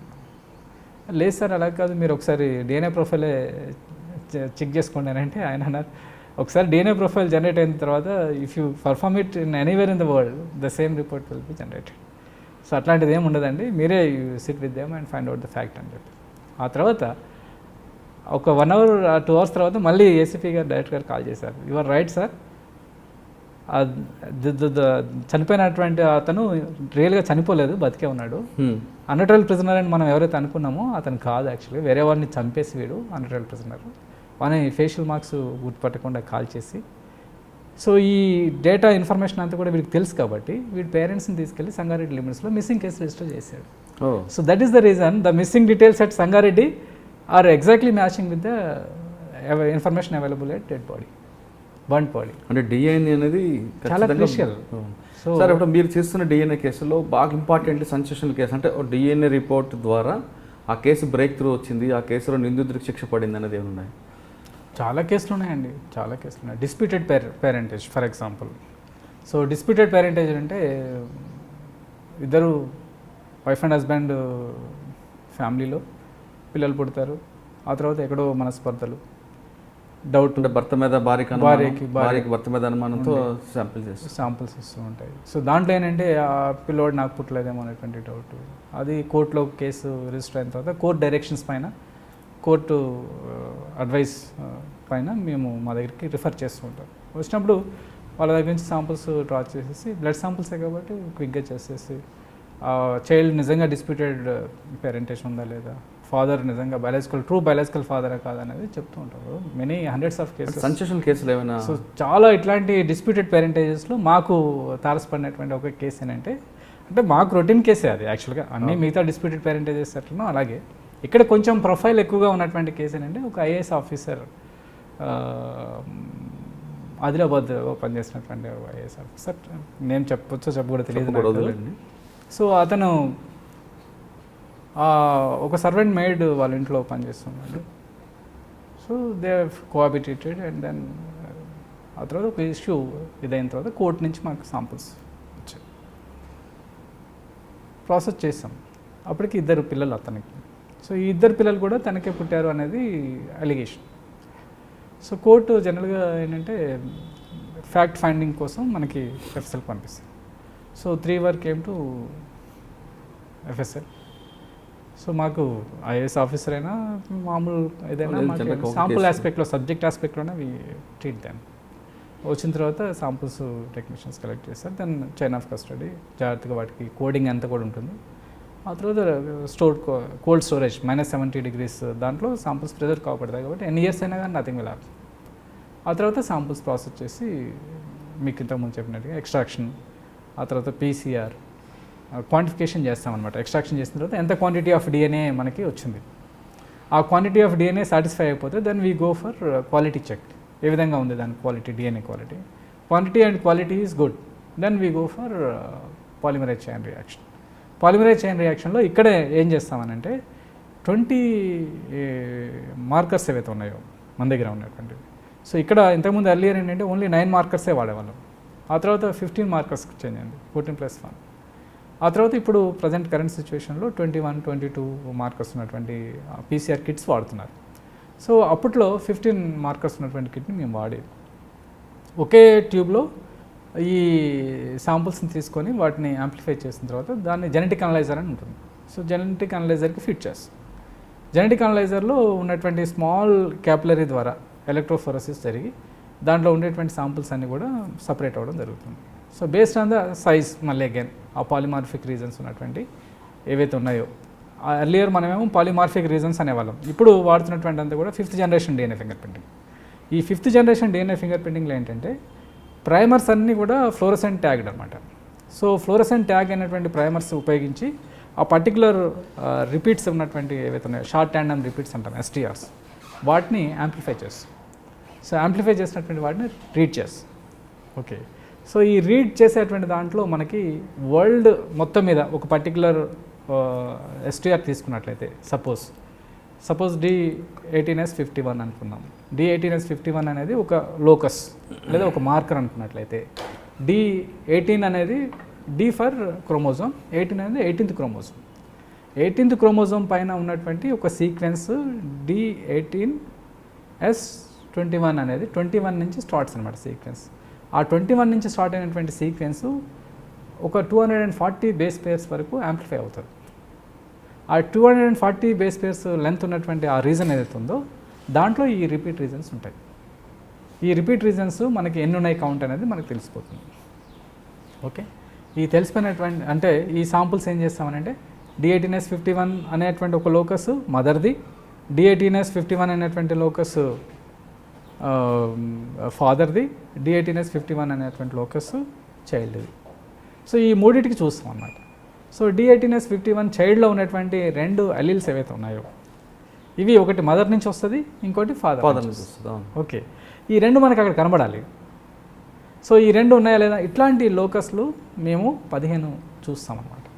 So 15 వాటి యొక్క ప్రాబబిలిటీ ఆఫ్ మ్యాచింగ్ చూస్తే కలెక్టర్ ఎవరిదని తెలియదు. అయితే దాంట్లో ఆ పర్టికులర్ కేసులో is the true biological father of both the children. ఓ, అంటే హైదరాబాద్ ఐఏఎస్ ఆఫీసరే ద్వారా 2 పిల్లలు పుట్టారు. దానికి మరి తర్వాత కోర్టు ద్వారా ఇంకా అది ఏమైందంటే కోర్టు వెళ్ళి. అంటే ఇది ఒకటే కాకుండా చాలా కేసులు మీరు చేసినట్టున్నారు డిఎన్ఏలో ద్వారా కేసులు. అంటే అయ్యేషా మీరా కేసు అవ్వచ్చు, లేదంటే ఇంకో కేసు. అసలు అయ్యేషా మీరా కేసులో మీరు డిఎన్ఏ శాంపిల్ ఏం సేకరించారు? సత్యం బాబుకి దానికి లింక్ ఎలా దొరికింది? అసలు ఈ ఇన్సిడెంట్ జరిగింది అయ్యేషా మీరా బాగా సెన్సేషనల్ అయినటువంటి కేసు. ఈ ఇన్సిడెంట్ జరిగింది విజయవాడ లిమిట్స్లో. సో విజయవాడ లిమిట్స్లో ఒక హాస్టల్లో ఉన్నటువంటి గర్ల్ పైన హీనస్ క్రైమ్ జరిగి అక్కడి నుంచి కొన్ని శాంపుల్స్ మాకు ఎఫ్ఎస్ఎల్కి రిఫర్ చేయడం జరిగింది, పంపించడం జరిగింది త్రూ లెటర్ ఆఫ్ అడ్వైజర్ అంతా కూడా. సో ఇక్కడ ప్రైమ్ ఆఫీస్ ఏంటంటే క్రైమ్ సీన్లో ఉండేటువంటి బాడీని పిఎంఈ చేస్తారు. పిఎంఈ చేయించేటప్పుడు అక్కడ ఉన్నటువంటి ఆ పైన ఉన్నటువంటి ఎక్స్ట్రీనియస్ మార్క్స్ కానివ్వండి, లేకపోతే ఇంకా అదర్ అన్నీ కూడా పిఎంఈలో నోట్ చేస్తారు. నోట్ చేసిన తర్వాత ఎప్పుడైతే ఈ సెక్సువల్ అసాల్ట్ కేసెస్ జరుగుతున్నాయి అనేటువంటి దాంట్లో సస్పిషన్ ఉన్నప్పుడు ఒక స్వాబ్ని కలెక్ట్ చేస్తారు medical officer. So medical officer collect చేసినటువంటి స్వాబ్ని ప్రాపర్గా with chain of custody forensic science ల్యాబ్కి పంపిస్తారు. సో ఇది సిరాలజీకి వెళ్ళిపోతుంది. సో సిరాలజీలో అది సిరాలజికల్ ఎగ్జామినేషన్ చేసి whether is there any semen or not, semen ఉంది అనుకుంటే దాన్ని మళ్ళీ ఫర్దర్గా దాంట్లో మీకు ఒక డిఎన్ఏ ప్రొఫైల్ వచ్చింది. దాని నుంచి ఫోరెన్సిక్ ల్యాబ్లో ఉన్నటువంటి డిఎన్ఏ వింగ్కి ఇది వస్తుంది. సో ఫస్ట్ సిరాలజీలోకి వచ్చినటువంటి వాటిని ప్రాపర్గా ఫోటోగ్రఫీ అవంతా చేసి దాని నుంచి వాళ్ళు టెస్ట్ చేసి ఇది సెమెన్ పాజిటివ్ ఉందని చెప్పేసి కొంత శాంపుల్ని మనకు డిఎన్ఏకి పంపించారు. అయితే డిఎన్ఏ దాంట్లో చాలామందికి తెలియని ఒక రహస్యం. సో ఈ పర్టికులర్ కేసు అంతా కూడా ఒక సైంటిస్ట్ చేశాడు. ఇక్కడి నుంచి డిఎన్ఏ ప్రొఫైల్కి సంబంధించినటువంటి అది అప్పటికి అన్నోన్, ఎవరో తెలియదు, సస్పెక్ట్ ఎవరైనా తెలియదు. సో పంపించినటువంటి స్వాబ్ నుంచి డిఎన్ఏ ప్రొఫైల్ జనరేట్ చేశారు. జనరేట్ చేసిన తర్వాత ఇమీడియట్గా సస్పిషన్ ఆ చుట్టుపక్కల ఉన్నటువంటి కొంతమంది వార్డను, అతనితో క్లోజ్ అసోసియేట్స్ ఉన్నటువంటి వాళ్ళని ఒక 6 మందినో 8 మందినో పంపించారు. పంపించినప్పుడు కూడా ఆయన ఎగ్జామిన్ చేశారు ఆ సైంటిస్ట్ డాక్టర్ పాండు గారు. సో చేసి దాన్ని నాట్ మ్యాచింగ్ అని చెప్పేసి రిపోర్ట్ ఇచ్చారు. ఆ తర్వాత కూడా కొంతమంది సస్పెక్ట్స్ని పట్టుకొచ్చారు, అతనే రిపోర్ట్ చేసి పంపించేస్తారు, రాలేదు. ఈ సిరీస్ ఆఫ్ దీంట్లో ఇన్వెస్టిగేషన్లో దాదాపుగా 156 శాంపుల్స్ వచ్చినాయి.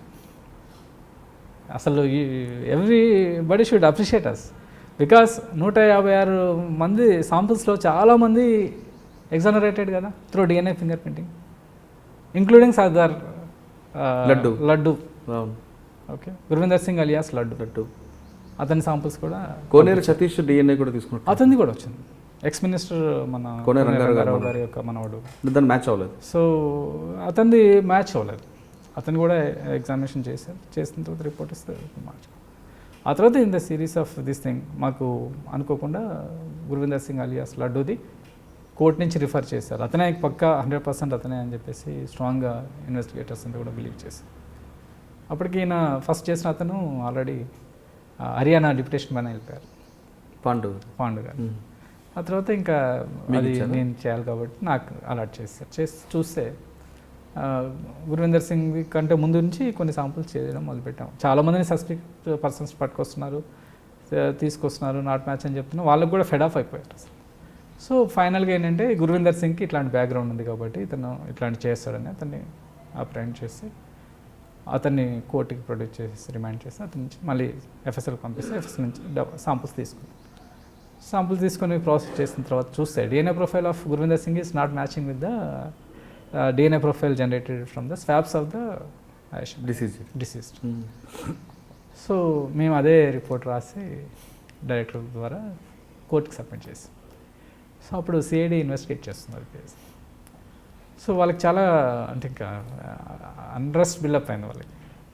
సో ఎక్కడ ఏ డైరెక్షన్ నుంచి వెళ్ళినా ఎక్కడ అది లింక్ కావట్లేదు. సో అని చెప్పేసి వాళ్ళని చేశారంటే ఐఓకి ఆ చాయిస్ ఉంటుంది కాబట్టి చార్జ్షీట్ ఫైల్ చేశారు. సో ఈ గురువిందర్ సింగ్ అలియాస్ లడ్డు అనే అతనిది డిఎన్ఏ ప్రొఫైల్ మరి కన్సల్ట్ చేయలేదని నేను అనుకుంటున్నాను. అది పెట్టకుండానే చార్జ్షీట్ ఫైల్ చేశారేమో అనుకుంటున్నాను. ఇతనే అని చెప్పేసి వేరే ఫుట్ ప్రింట్ ఒకటి బ్రాడ్లీ టాలింగ్ అని దాని మీద ఇది ఫుల్ ప్రూఫ్ అయినటువంటి డిఎన్ఏ ప్రొఫైలింగ్ని పక్కన పెట్టి ఓన్లీ ఫుట్ ప్రింట్ పైన స్పాట్ ఉంటుంది, దాన్ని బేస్ చేసుకొని ఇవ్వడం అనేది కొంచెం అస్పదమే, అన్ప్రొఫెషనల్. బట్ అది అలా చేయడం. ఆ తర్వాత during the course of investigation ఇంకో వేరే పెట్టి కేసులో సత్యంబాబు అని వాళ్ళు కస్టడీలోకి తీసుకోవడం, అతన్ని కోర్టుకి సబ్మిట్ చేసి కోర్టు ద్వారా మళ్ళీ ఫోరెన్సిక్ ల్యాబ్ పంపిస్తే మాకు ఎర్లీ ఫేజ్ ఆఫ్ ఇన్వెస్టిగేషన్లో ఇంకో సస్పెక్ట్ వచ్చాడని చెప్పేసి మేము మా వాళ్ళు సాంపుల్స్ తీసారు. తర్వాత ప్రాసెసింగ్ చేస్తే ఇది కూడా మ్యాచ్ కాదనే అనుకున్నాం. రొటీన్గా ఇప్పటివరకు 156 చేసాము, 167. సో ఎందుకు మ్యాచ్ అవుద్ది అనుకుంటాం మనం. సో రొటీన్లో సస్పెక్ట్ చేస్తున్నారు, ఇది కాదు అసలైన వాడు ఎవడో ప్రొఫెషనల్ ఇక్కడ ఉన్నాడంటే అనుకున్నాం. చూస్తే సెకండ్ డే ఆ రోజు నైట్ పెట్టేసాం, మార్నింగ్ మళ్ళీ కంపారిజన్ డిఎన్ఏ ప్రొఫైల్ చూస్తే surprise to see that the profile of this sample are matching with the Satyambabu. అలాగే ఎట్లా అనేసి అప్పుడు మాకు కొంచెం డౌట్ వచ్చిండే, మేబీ బ్లడ్ ట్రాన్స్ఫ్యూజన్ ఏమన్నా జరిగి ఉండొచ్చు. సో వైల్ టేకింగ్ సాంపుల్సే అప్పుడు ఏంటంటే హెయిర్ స్టెంట్స్ కూడా తీసుకున్నాం. సో హెయిర్ స్టెంట్స్ జనరల్గా ఏంటంటే ట్రాన్స్ప్లాంటేషన్ అంత ఈజీ కాదు. సో 10 రూటెడ్ హెయిర్ స్టెంట్స్ తీసుకొని ఆ 10 రూటెడ్ హెయిర్ స్టెంట్స్ నుంచి ముందు డిఎన్ఏ ఎక్స్ట్రాక్ట్ చేసి ఫ్యూ కొంచెం పెట్టేసి రిమైనింగ్ వాటి నుంచి DNA. So that profile is also matching. So then we concluded అనమాట. సో ఈ పర్టికులర్ ఇన్సిడెంట్లో ఇతని సాంపుల్తో అది మ్యాచ్ అవుతుందని చెప్పేసి డైరెక్టర్ ద్వారా రిపోర్ట్ కోర్టు. అంటే డిఎన్ఏ అనేది మీరు ఇంత ప్రాసెస్ ఉంటుంది, ఇన్ని రకాలుగా అంటే హెయిర్ దగ్గర నుండి బ్లడ్ శాంపిల్స్ లాలాజీని తీసుకొచ్చి అంటారు. అంటే డిఎన్ఏని మ్యానిపులేట్ చేసే అవకాశం ఎక్కడ ఉంటుందంట? ఇంపాసిబుల్ అండి. బికాస్ మీ సాంపుల్ నేను చేసిన, సిసిఎంబి చేసిన, సిడిఎఫ్డి చేసిన, elsewhere in the India or world same profile ఉంటుంది. అందుకనే డిఎన్ఏ ప్రొఫైల్ ఒకసారి మనం చేసి పెట్టుకుంటే ఒక ఎక్స్ప్లోజన్లో కానీ లేకపోతే బాంబ్ బ్లాస్ట్లో కానీ ఇంకెక్కడైనా మనిషి ఇదైనప్పుడు అతని టిష్యూ సాంపుల్స్ లేదా రెమినెంట్స్ ఏమైనా ఉన్నప్పుడు దాని నుంచి ఎక్స్ట్రాక్ట్ చేసినటువంటి డిఎన్ఏతో ఈ ప్రొఫైల్ ఆల్రెడీ ఉంది కాబట్టి మ్యాచ్ చేసుకోవచ్చు. అంటే ఆయేషా మీరా కేసులో మీరు ఇచ్చిన డిఎన్ఏ రిపోర్ట్ బేస్ చేసుకొని అప్పుడు విజయవాడ పోలీసులు సత్యంబాబుని అంటూ నిందితుడిగా చూపించడం, కోర్టులో ప్రొడ్యూస్ చేయడం, కోర్టు కూడా డిఎన్ఏ రిపోర్ట్ బేస్ చేసుకుని అతను శిక్ష కూడా వేసినట్లుగా మనం భావించవచ్చా? అంటే అప్పుడు ఉన్నటువంటి సర్కమ్స్టాన్షియల్ ఎవిడెన్సెస్ అనండి లేదా ఫిజికల్ ఎవిడెన్సెస్ అని ఉన్న వాటిల్లో హ్యాండ్ రైటింగ్స్ ఒకటి ఉంది, తర్వాత పాలిగ్రాఫ్ కూడా చేయించినట్టున్నాడు. సో డిఎన్ఏ అనేది జనరల్గా ఫుల్ ప్రూఫ్ కాబట్టి జనరల్గా. సో దీన్ని సర్కమ్స్టాన్షియల్ ఎవిడెన్స్తో పాటు మీరు అన్నట్లు సీన్ ఆఫ్ రీకన్స్ట్రక్షన్ కానీ లేదా పాలిగ్రాఫ్ టెస్ట్ కానీ రిటన్ టెస్ట్ అని పైన గుండె మీద రాసిన అతను చిరుతాను రాసేటు ఆ రైటింగ్ టెస్ట్, వీటన్నిటికన్నా ఇంపార్టెంట్ డిఎన్ఏ టాలీ అయింది కాబట్టి అతను అక్యూజ్డ్ అంటూ కోర్టులో దాని గురించి సెషన్స్ కోర్టులో, మహిళా సెషన్స్ కోర్టులో డిపోజ్ చేయడం. కానీ అదే డిఎన్ఏ ఇంత మీరు చెప్తున్న పగడ్బందీగా ఉంటుంది డిఎన్ఏ ఉన్నా, మరి ఆయేషా మీరా కేసులో సత్యంబాబు కాదు అంటూ హైకోర్టు ఏ విధంగా అది వేరే అదర్ పారామీటర్స్ ఏమన్నా మనకు తెలియదు. అది యాక్చువల్గా లీగాలిటీ మనకి సైంటిఫిక్ ఎవిడెన్సెస్ ఏవైతే ఉన్నాయో, అంటే ఆ రోజు నేను నా పార్ట్ ఏంటంటే అతని సాంపుల్స్ మనకి డ్రా చేసినటువంటి సాంపుల్ నుంచి డిఎన్ఏ ఎక్స్ట్రాక్ట్ చేస్తాం.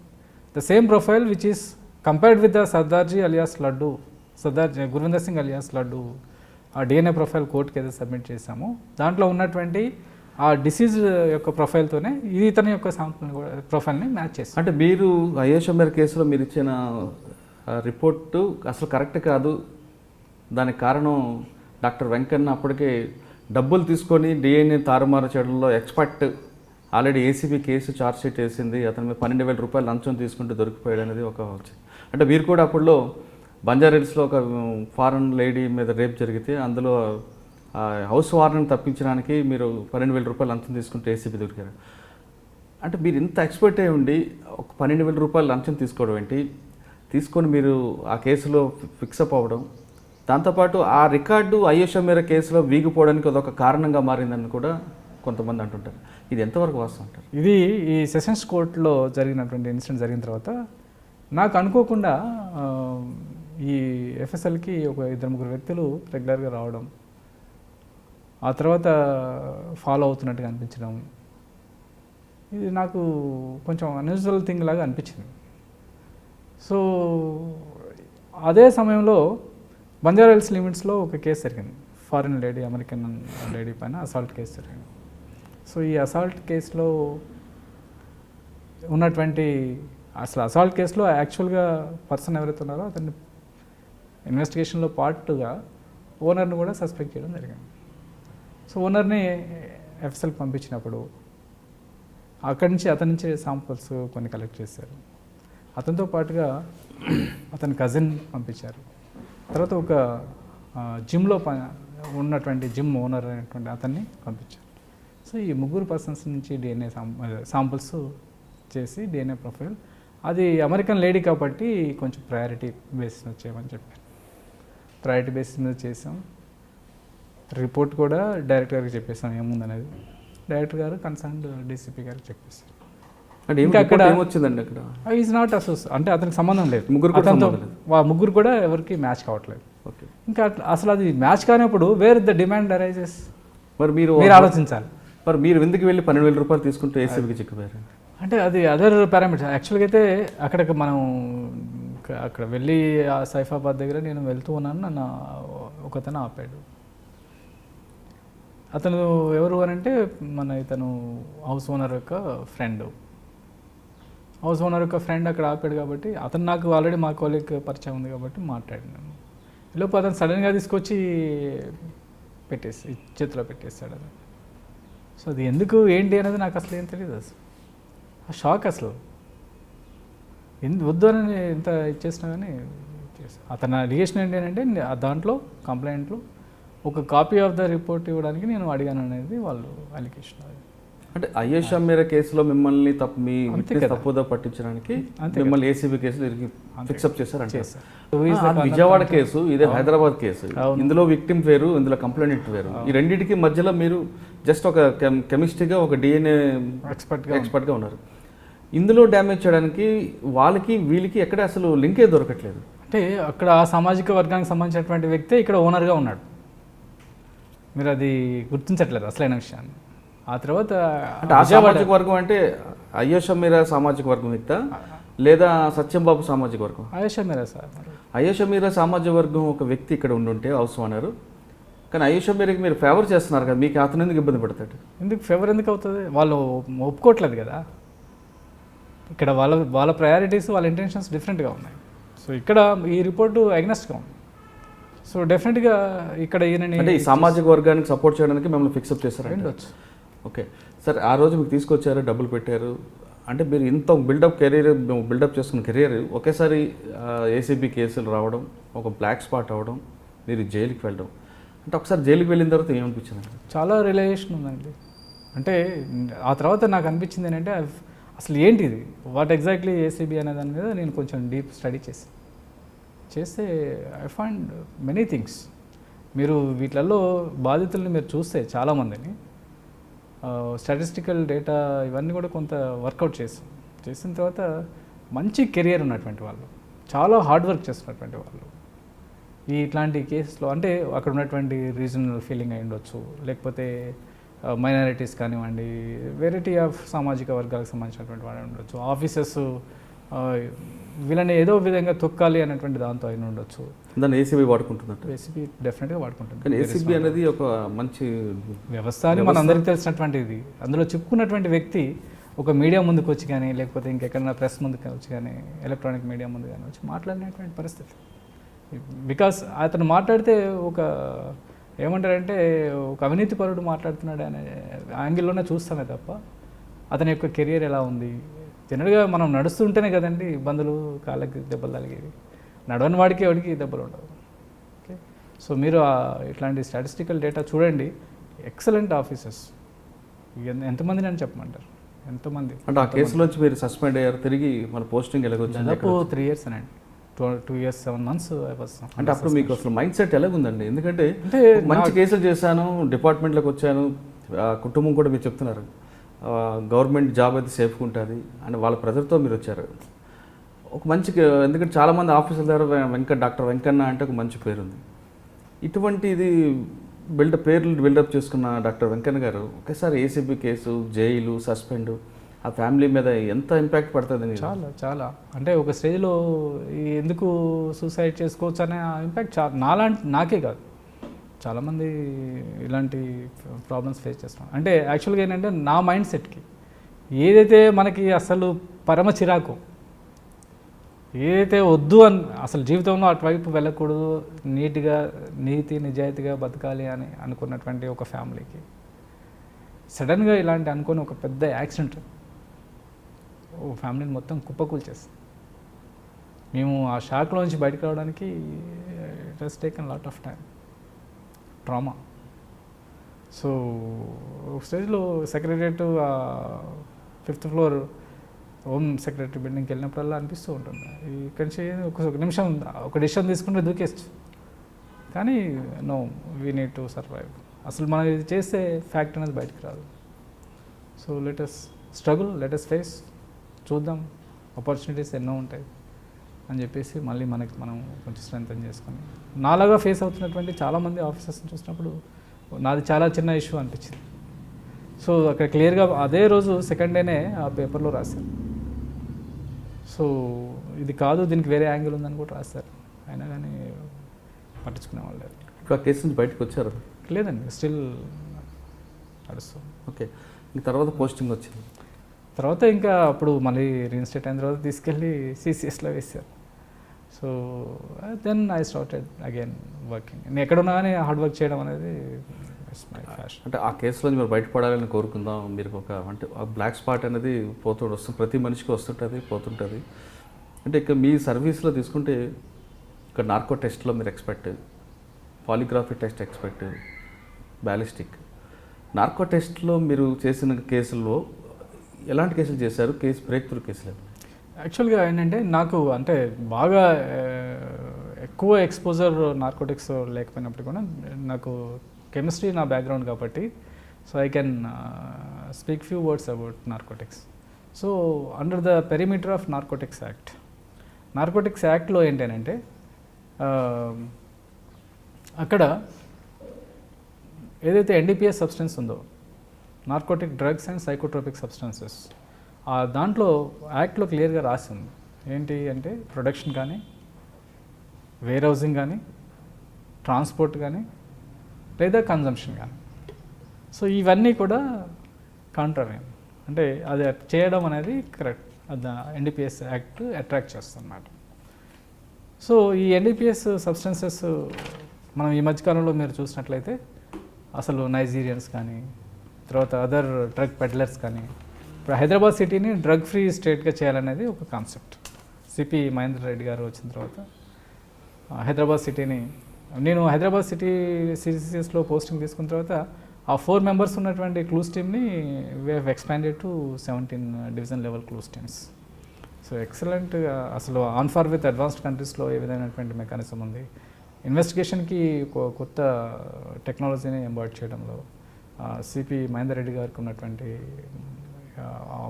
పర్స్పెక్టివ్ యాంగిల్, తర్వాత అతనికి ఉన్నటువంటి టెక్నాలజీ ఓరియంటేషన్ నిజంగా అమేజింగ్. అసలు సో సార్తో అంటే ఇప్పుడు డీజీ గారు సిపిగా ఉన్న టైంలో మన ప్రజెంట్ ఉన్నటువంటి డీజీ గారు సిపిగా ఉన్నటువంటి ఆయన ఎప్పుడు కూడా ముందు చూపి ఉంటుంది కాబట్టి జనరల్గా సో టెక్నాలజీ డెవలప్ చేసుకుంటారు. చేసినప్పుడు అంటే ఈ నార్కో టెస్ట్ తీసుకుంటే ఇప్పుడు జరుగుతున్న సినిమా వాళ్ళ డ్రగ్స్ కేసు అవ్వచ్చు, ఈ డ్రగ్స్ కేసులో ఎలాంటి రిపోర్ట్ వచ్చే అవకాశం ఉంది? అంటే ఏ విధంగా తీసుకుంటుంటారు? జనరల్గా ఇది ఏంటంటే హ్యూమన్ కన్జంప్షన్ అయిందా లేదా అని తెలియదు మనకి ఇక్కడ. సో ఒక సస్పిషన్ బేస్ మీద ఇంట్రాగేషన్ నడుస్తుంది. సస్పిషన్ బేస్ మీద ఇంట్రాగేషన్ నడుస్తున్నప్పుడు మనము ఆ శాంపుల్స్ ఏవైతే ప్రిజర్వ్ చేశారో ఆ ప్రిజర్వేషన్కి శాంపుల్ కావాల్సినటువంటి శాంప్లింగ్ ఏ విధంగా ప్రిజర్వ్ చేయాలనే దాని మీద క్లూస్ టీమ్స్ యొక్క సర్వీసెస్ తీసుకున్నమాట నిజమే. సో దాంట్లో ఏ విధంగా శాంపుల్ని ప్రిజర్వ్ చేయాలి, శాంపుల్ వయల్స్, కలెక్షన్ ప్రొసీజర్ అవంతా కూడా కొంత హెల్ప్ చేస్తాం, అసిస్ట్ చేసాం డాక్టర్స్, మెడికల్ ఆఫీసర్స్. ఆ తర్వాత శాంపుల్స్ని మళ్ళీ కన్సర్న్ ఇన్వెస్టిగేటర్స్ ఫోరెన్సిక్ సైన్స్ ల్యాబ్కి పంపించారు. సో ఫోరెన్సిక్ సైన్స్ ల్యాబ్లో ఇప్పుడు ఇంకా స్టిల్ దానికి సంబంధించినటువంటి టెస్ట్లు అవి కూడా నడుస్తున్నాయి. ఇక్కడ కన్జంప్షన్ అనేసరికి ఏంటంటే important factor metabolites. So whereas substance as it ఈస్గా వచ్చినప్పుడు ఏంటంటే మనం డైరెక్ట్గా వీ కెన్ చెక్, దానికి కావాల్సినటువంటి క్విక్గా తెలుసుకోవడానికి కావాల్సినటువంటి గ్యాడ్గెట్స్ ఉన్నాయి, సైంటిఫిక్ గ్యాడ్గెట్స్. సో అట్లాంటి గ్యాడ్గెట్స్ మనకి హైదరాబాద్ సిటీలో ఇప్పుడు అబండెంట్గా ఉన్నాయి. సో ఇమీడియట్గా 1 minute we can find out what kind of substance it is, కోకైనా, హెరైనా, సంథింగ్ ఎండిఎంఏనా, ఎక్స్ట్రాసిన్, సంథింగ్ ఇట్లాంటివన్నీ కూడా మనం ఫైండ్ అవుట్ చేయొచ్చు. కానీ ఎఫ్ఎస్ఎల్లో ఉన్నటువంటిది ఏంటంటే మెటబోలైట్స్ని ఐడెంటిఫై చేయాలి. సో దానికి ఉన్నటువంటి మాయిటీస్ బ్రేక్ అవుతాయి కాబట్టి ఆ బ్రేక్ అయిన వాటిని ఐడెంటిఫై చేసి ఇది ఆ పలానా కాంపౌండ్ అయి ఉండొచ్చు అని రెట్రో అనాలిసిస్ చేయాల్సి వస్తుంది. ఓకే సార్, ఇంకా నార్కో టెస్ట్ విషయం పక్కన పెడితే మీరు క్లూస్ టీంలో ఉన్నప్పుడు సిటీలో ఎక్కడ మేజర్ క్రైమ్ జరిగినా మీరు అటెండ్ అయ్యారు.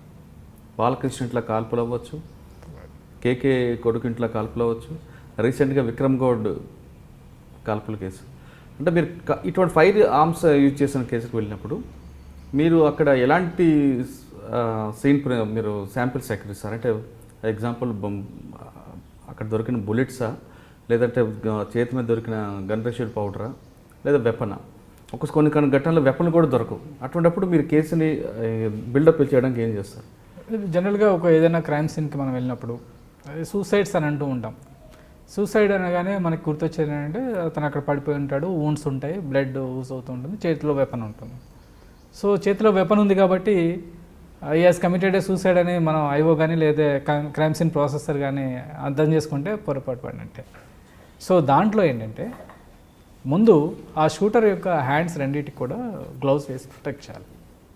అంటే అతను ఎవరైతే డిసీజ్డ్ ఒకవేళ అక్కడ ఉంటే చనిపోయి ఉంటాడు కాబట్టి ఆ డిసీజ్ పర్సన్స్ యొక్క 2 చేతులకి గ్లౌస్ లేదా ఒక పాలిథిన్ కవర్స్ వేసి ప్రిజర్వ్ చేస్తే ఇతని నుంచి స్వాబ్స్ మనం కలెక్ట్ చేయగలుగుతాయి. గన్ షాట్ రెసిడ్యూస్ అంటే ఎప్పుడైతే మనకి అమ్యునేషన్ మనం తీసుకున్నట్లయితే ఒక బుల్లెట్ని కన్స్ట్రక్షన్ చూసినట్లయితే బుల్లెట్ కన్స్ట్రక్షన్లో ముందు మనకు కనిపించేది లెడ్ కానీ లేదా కాపర్ బుల్లెట్ ఉంటుంది, దాన్ని బుల్లెట్ అంటాం మనం.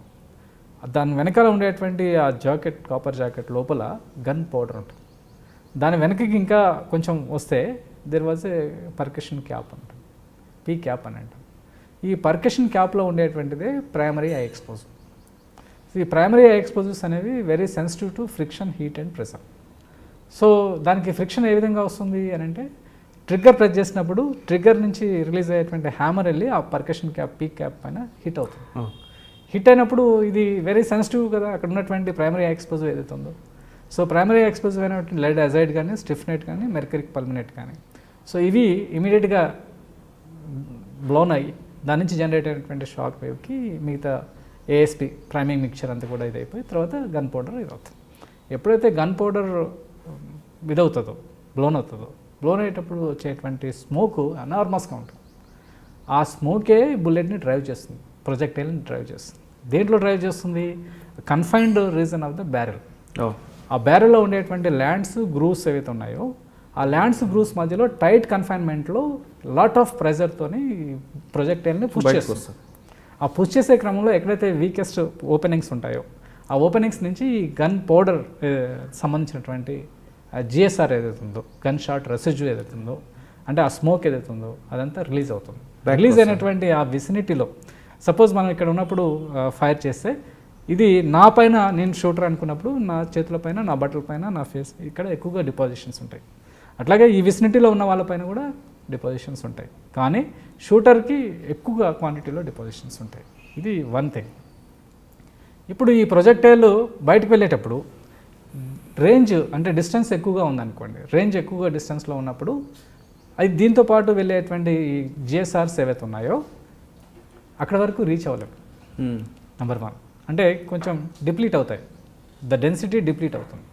సో డెన్సిటీ డిప్లీట్ అవుతుంది కాబట్టి మనకి అక్కడ హిట్ అయ్యేటువంటి రీజన్లో వూండ్ దగ్గర చాలా తక్కువ క్వాంటిటీలో జిఎస్ఆర్స్ అంటే ఎవరైతే టిగ్గర్ వాడికే ఎక్కువగా ఉంటాయి. సో అందుకనే మనం ఏం చేయాలి అని అంటే చనిపోయినటువంటి వ్యక్తి యొక్క చేతుల నుంచి లెఫ్ట్ హ్యాండ్ రైట్ హ్యాండ్ నుంచి స్వాబ్స్ తీసుకొని ఎఫ్ఎస్ఎల్కి పంపిస్తే అక్కడి నుంచి జిఎస్ఆర్ ఉన్నదా లేదో తెలియచ్చు. ఇది ఒకటి.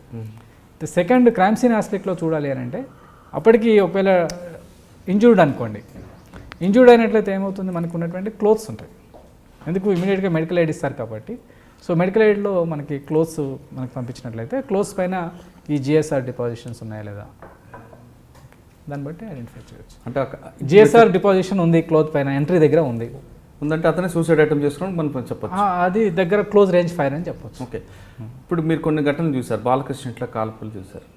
అంటే అప్పుడు వెళ్ళేటప్పుడు మరి బాలకృష్ణ ఫైర్ చేశారా, లేదంటే బెల్లంకొండ షురూ చేశారా, లేదంటే ఎవరు చేశారని తర్వాత కేసు చూస్తే మాకు గుర్తులేదని కేసు పోతుంది. అది యాక్చువల్గా ఏంటంటే బ్యాలిస్టిక్స్ సంబంధించినటువంటి ఒక ఎక్స్పర్ట్ అప్పుడు క్రైమ్ సీన్ విజిట్ చేశారు. ఆ తర్వాత జిఎస్ఆర్స్ కలెక్ట్ చేసిన తర్వాత కూడా కొంత chain of custody related chain of link ఏదైతే ఎక్కడో సరిగా ఎస్టాబ్లిష్ కాలేదని, కానీ యాక్చువల్గా జిఎస్ఆర్స్ పాజిటివ్ ఉన్నప్పటికి కూడాను. సో ఇది చైన్ ఆఫ్ అతని దగ్గర నుంచి చెయ్యి మీద దొరికిందంటారు. అప్పుడు జిఎస్ఆర్ పాజిటివ్ ఉన్నప్పటికి కూడాను అది ఎక్కడి నుంచి కలెక్ట్ చేశారనేది క్వశ్చన్ మార్క్ ఉండండి అప్పుడు. ఓకే. సో దాంతోపాటు కేకే ఇంట్లో ఇప్పుడు బాలకృష్ణ హ్యాండ్స్ నుంచే కలెక్ట్ చేశారని గ్యారంటీ ఏంటి అనేది ఒక క్వశ్చన్ మార్క్ రైజ్ అయినట్టుంది అప్పుడు జ్యుడిషియరీలో. ఈ టైప్ ఆఫ్ ఉండొచ్చు మరి, అది కూడా ఇంపార్టెంట్ కదా. పంచ్ తర్వాత విట్నెసెస్ అదంతా కూడా ఇంపార్టెంట్. అందుకనే chain of custody is very very important.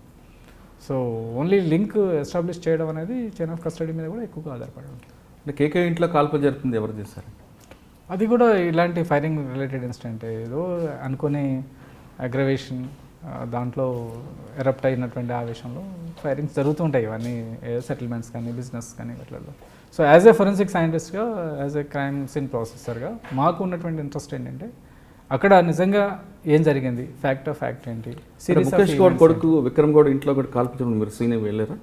సీన్కి వెళ్ళాం. ఆ సీన్లో అసలు ఏం జరిగిందండి? అసలు యాక్చువల్గా ఏంటంటే క్రైమ్ సీన్ వెళ్ళినప్పుడు అదే ఇంతకుముందు మీకు చెప్పాను, అది మినిస్టర్ గారి ఇల్లా లేకపోతే మామూలు పర్సన్ ఇల్లా అనేది మాకు ఎక్స్పర్ట్గా ఎవరు వెళ్ళిన ఒక క్రైమ్ జరిగింది. మాకేంటంటే ఒక క్రైమ్ సైట్, క్రైమ్ సీన్లోకి మేము వెళ్ళాము. క్రైమ్ సీన్లోకి వెళ్ళిన తర్వాత క్రైమ్ సీన్లో ఉండేటువంటి ఈవెంట్స్ ఎలా ఉన్నాయి, అక్కడ ఉన్నటువంటి evidences what they are speaking with us. So దాన్ని బేస్ చేసుకొని రీకన్స్ట్రక్ట్ చేస్తాం. సో నాతో పాటుగా రామ్మోహన్ గారు కూడా క్రైమ్ సీన్కి రావడం, ఆ క్రైమ్ సీన్ని తరువుగా మొత్తం ఇన్వెస్టిగేట్ చేయడం. మా క్రైమ్ సీన్ ఆఫీసర్స్ ఉన్నారు, ఆ లోకల్ ఇన్వెస్టిగేటర్స్ ఉన్నారు, ఆఫీసర్స్ ఉన్నారు. సో అందరం సిపి గారు కూడా క్రైమ్ సీన్కి వచ్చారు. సో సిపి గారు క్రైమ్ సీన్కి వచ్చినప్పుడు అడిగారనమాట, ఇది కొంచెం ఇష్యూస్ చాలా ఉన్నాయి ఇందులో. So you need to establish the linkages, ఎక్కడైతే మనకి సిరీస్ ఆఫ్ ఈవెంట్స్ ఏవైతే ఉన్నాయో వాటిని ఫిజికల్ ఎవిడెన్సెస్ని బేస్ చేసుకొని యూ నీడ్ టు ఎస్టాబ్లిష్ అని చెప్పారు. So upon is instructions crime scene అంతా కూడా ఎగ్జామిన్ చేసి తరువుగా రికార్డ్ చేసిన తర్వాత వీ ఫైండ్ 2 ఎంటీ కాటేజెస్, ఒక బుల్లెట్ ఉంది. సో ఇంకొక బుల్లెట్ కూడా ఉండాలి కదా ఏంటి అని అప్పుడు వస్తే వెంటనే ఇన్వెస్టిగేటర్స్ని కూడా అడగడం జరిగింది. తర్వాత later on that bullet was recovered from the బాడీలోనే ఉంది అని విక్రమ్ గౌడ్ గారు బాడీలో ఉందని చెప్పేసి అపోలో హాస్పిటల్లో తెలుసు. సో ఇక్కడ ఇప్పుడు అతన్ని ఎగ్జామిన్ చేయడానికి వూండ్స్ని చూడడానికి కూడా మనకి పాసిబిలిటీ లేదు, బికాస్ మెడికల్ ఎయిడ్ ఇచ్చారు కాబట్టి. So left over physical evidence is only shirt. ఆ షర్ట్ వేసుకున్నటువంటి షర్ట్ని తెప్పించేసి మళ్ళీ దాన్ని రీకన్స్ట్రక్ట్ చేస్తాం.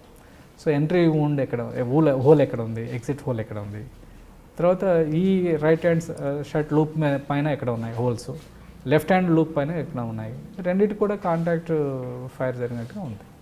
ఎందుకు అంటే ఇంతకుముందు మీకు చెప్పినట్టుగా జిఎస్ఆర్ అనేది డిపాజిషన్స్ ఉంటాయి, కాంటాక్ట్ ఎక్కడైతే వేరే వద్ద కాంటాక్ట్ ఫైర్ అక్కడ డిపాజిషన్స్ ఎక్కువగా ఉంటాయి. సో బుల్లెట్ కూడా బాగా హాట్ కండిషన్లో ఉంటుంది కాబట్టి ప్రొజెక్టైల్, దాంతోపాటు కూడా ఇంకా జిఎస్ఆర్ ఉంటుంది కాబట్టి whenever it tries to penetrate in to the body or vicinity అక్కడ ఆ డిపాజిషన్స్ మనం నోటీస్ చేస్తాం. అంటే లాంగ్ బాగా దూరం నుంచి కొడితే అంత జిఎస్ఆర్ రాదు. సో దగ్గరలో కొట్టాడు కాబట్టి ఇది కాంటాక్ట్ కానీ లేదా క్లోజ్ రేంజ్ ఫైర్స్లో మనం ఎక్కువగా డిపాజిషన్స్ చూస్తాం ఎంట్రీ దగ్గర. సో స్టిఫ్నెస్ కూడా ఉంటుంది. సో వీటిని బేస్ చేసుకొని ఆ హోల్స్ ఎన్ని ఉన్నాయంటే 5 ఉన్నాయి మొత్తం. సో ఒకటి ఎంట్రీ ఉంది, దాని కరస్పాండింగ్ ఎగ్జిట్ కనిపిస్తుంది, కింద గ్రౌండ్ పైన కూడా చిన్న హోల్ పడింది. మన దగ్గర క్లూస్ టీంలో లేటెస్ట్ అడ్వాన్స్డ్ కంట్రీస్లో ఉండేటువంటి ఒకటి బుల్లెట్ హోల్ టెస్టింగ్ కిట్స్ ఉన్నాయి. సో ఈ బుల్లెట్ హోల్ టెస్టింగ్ కిట్ని అక్కడికి ఉపయోగించి చూస్తే అది పాతది ఎప్పుడో కార్పెంటర్ వర్క్ చేసినప్పుడు వుడ్ వర్క్ చేసినప్పుడు పడింది కాదు, ఇది లేటెస్ట్గా పడ్డది. ఆ లెడ్ కాపర్ పార్టికల్స్ ఉన్నాయి అందులో అని చెప్పేసి ఫైండ్ అవుట్ చేయడం జరిగింది. సో అది బుల్లెట్ తాలూకు ఇంపాక్ట్ అని చెప్పేసి ఆ ఫ్లోర్ మీద ఉన్నది ఫైండ్ అవుట్ చేయడం జరిగింది. ఇప్పుడు second thing, left hand side లూప్లో చూసినప్పుడు ఎంట్రీ ఉంది, ఎగ్జిట్ ఉంది, మళ్ళీ ఇంకోటి రీఎంట్రీ దాని కిందనే ఒక 2 ఇంచెస్ 2.5 ఇంచెస్ డిస్టెన్స్లో రీఎంట్రీ. అంటే ఎగ్జిట్ వచ్చి ఇక్కడ ఎంట్రీ తర్వాత ఎగ్జిట్ ఉంది, దీని కింద కొంచెం పక్కకి అంటే కొంచెం ఇదైనట్టుంది, అది మూమెంట్ తీసుకున్నట్టున్నారు హ్యాండ్, దానివల్ల బుల్లెట్ మళ్ళీ రీఎంట్రీ అంటుంది. So exit entry and exit and then reentry, అందుకనే బుల్లెట్ బాడీలో ఉంది. ఓకే, సో విక్రమ్ గౌడ్ గారి బాడీలో బుల్లెట్ని ఎక్స్రే తీసినప్పుడు still the bullet is inside the body. So ఈ విధంగా మన క్రైమ్ సీన్లో ఉండేటువంటి మెటీరియల్ ఆబ్జెక్ట్స్ని లేదా ఫిజికల్ ఎవిడెన్సెస్ని బేస్ చేసుకొని we establish the series of events ఎలా జరిగి ఉండొచ్చు. అక్కడ క్రైమ్ సీన్లో పడినటువంటి బ్లడ్ ఏదైతే ఉందో ఆ స్పెరికల్ టైప్ ఆఫ్ బ్లడ్, ఆ స్పెరికల్ టైప్ ఆఫ్ బ్లడ్ని ఏం చేస్తామంటే విడ్త్ బై లెంత్ మెజర్ చేస్తాం. విడ్త్ బై లెంత్ మెజర్ చేసినప్పుడు స్పెరికల్ టైప్ ఉంది కాబట్టి మీకు రేషియో 1 వస్తుంది. So sine inverse of 1 90 degree angle. So firing angle 90 degrees. So that way we have calculated అనమాట. సో అంటే ఇలాగ మీరు చేస్తున్న కేసులో బ్రేక్ త్రూ కేసు ఉందంట. బాగున్నాయండి. హిమాయత్ నగర్ లిమిట్స్లో జరిగినటువంటి ఫైరింగ్ ఇన్సిడెంట్ అయినవండి. హిమాయత్ నగర్లోనే ఎమ్మెల్యే క్వార్టర్స్లో ఒక సెక్యూరిటీ గార్డ్ సూసైడ్ చేసుకున్నటువంటి కేసు కానివ్వండి, మెనీ కేసెస్. ఈ రీసెంట్గా ఈ కంటోన్మెంట్ ఏరియాలో ఒక అబ్బాయి బర్న్ చేసుకున్నాడు, ఆ తర్వాత అది ఇన్వెస్టిగేట్ చేస్తున్నప్పుడు ఇంకొక కంటోన్మెంట్ రిలేటెడ్ ఎంప్లాయీ ఒకతను సెక్యూరిటీ గార్డు సూసైడ్ చేసుకున్నాడు. సార్ మీరు ఎఫ్ఎస్ఎల్లో నార్కోటెక్, బ్యాలిస్టిక్ చెప్పారు, ఇంకా పాలిగ్రాఫీ టెస్ట్. అంటే మీ దగ్గరకు నిందితుడు తీసుకొచ్చిన తర్వాత కోర్టు ఆదేశాల మేరకు అతన్ని ఏ విధంగా మీరు క్వశ్చన్ చేస్తారు? మీరు చేసిన కేసుల్లో మీరు ఇచ్చిన రిపోర్ట్ ద్వారా పోలీసులకు బ్రేక్ త్రూ వచ్చిన కేసు ఏమన్నా? ఈ జనరల్గా పాలిగ్రాఫ్ ఏంటంటే many graphs. So many graphs దేనికి సంబంధించినటువంటి గ్రాఫ్స్? యువర్ పర్స్పిరేషన్స్ అయి ఉండొచ్చు, స్కిన్ పర్స్పిరేషన్స్ అంటే స్కిన్లో ఉండేటువంటి చేంజెస్ని రికార్డ్ చేసేటువంటి సెన్సర్. ఆ తర్వాత మీ హార్ట్ బీట్కి సంబంధించినటువంటి మెజర్మెంట్స్, ఆ తర్వాత మీ బయోకెమికల్ రియాక్షన్స్కి సంబంధించినటువంటి ఇలా 2-3 న్యూమోగ్రాఫ్కి సెన్సర్స్ ఉంటాయి.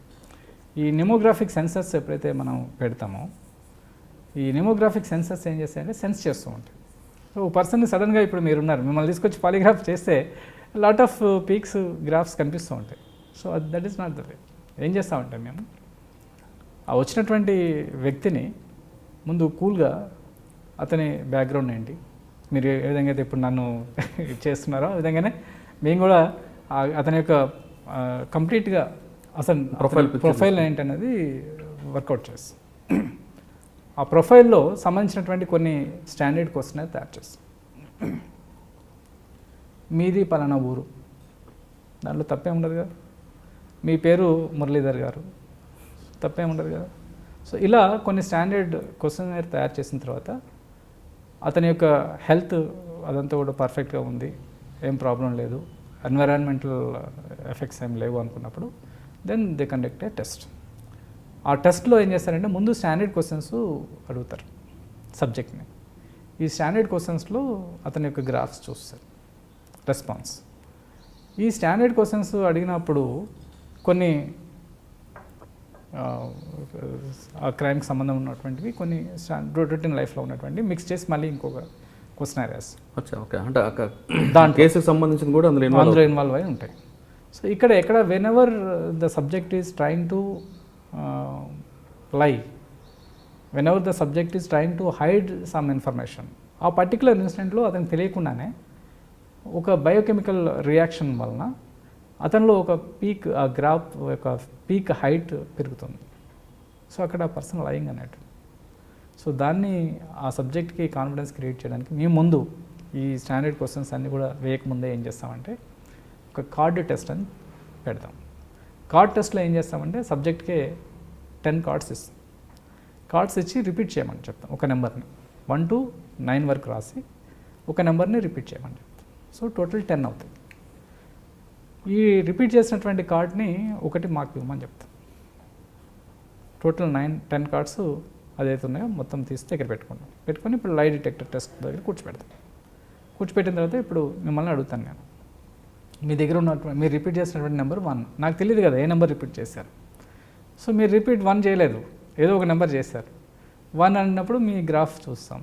2 రెస్పాన్స్, 3, 4, 5 అట్లా అప్ టు 9 వరకు అడుగుతాం. అడిగిన తర్వాత ఈ 10 కార్డ్స్ మళ్ళీ మీకే ఇచ్చేసి నేను మీది రిపీట్ చేసినటువంటి నెంబరు మీరు ఒకవేళ 9 రిపీట్ చేశారనుకోండి 9 అని చెప్తాను గ్రాఫ్ చూస్తే.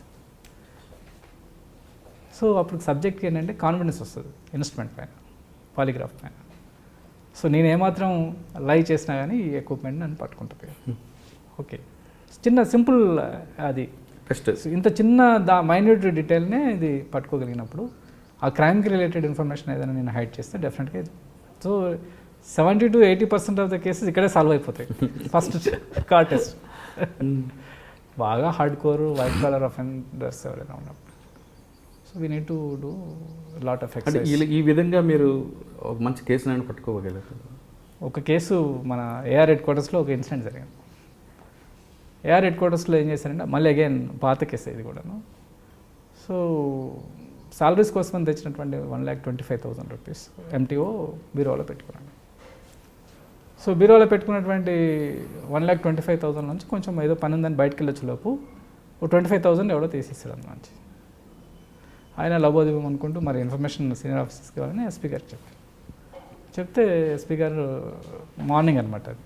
సో నాకు కాల్ చేసి ఎక్కడ ఉన్నారండి అంటే ఇట్లా డెకాయిటీస్ రాబరీస్ అప్పుడు ఎక్కువ మేడ్చల్ వెళ్తున్నాను. మేడ్చల్ ఉన్నారంటే మీరు హెడ్ క్వార్టర్స్కి రాగానే ఒకసారి కాల్ చేయండి అన్న. వచ్చి సార్ కాల్ చేస్తే అప్పుడంతా ఈ ఫోన్స్ ఇవన్నీ ఎక్కువ లేవండి, అంతా పేజర్స్ పేజర్ జమానా.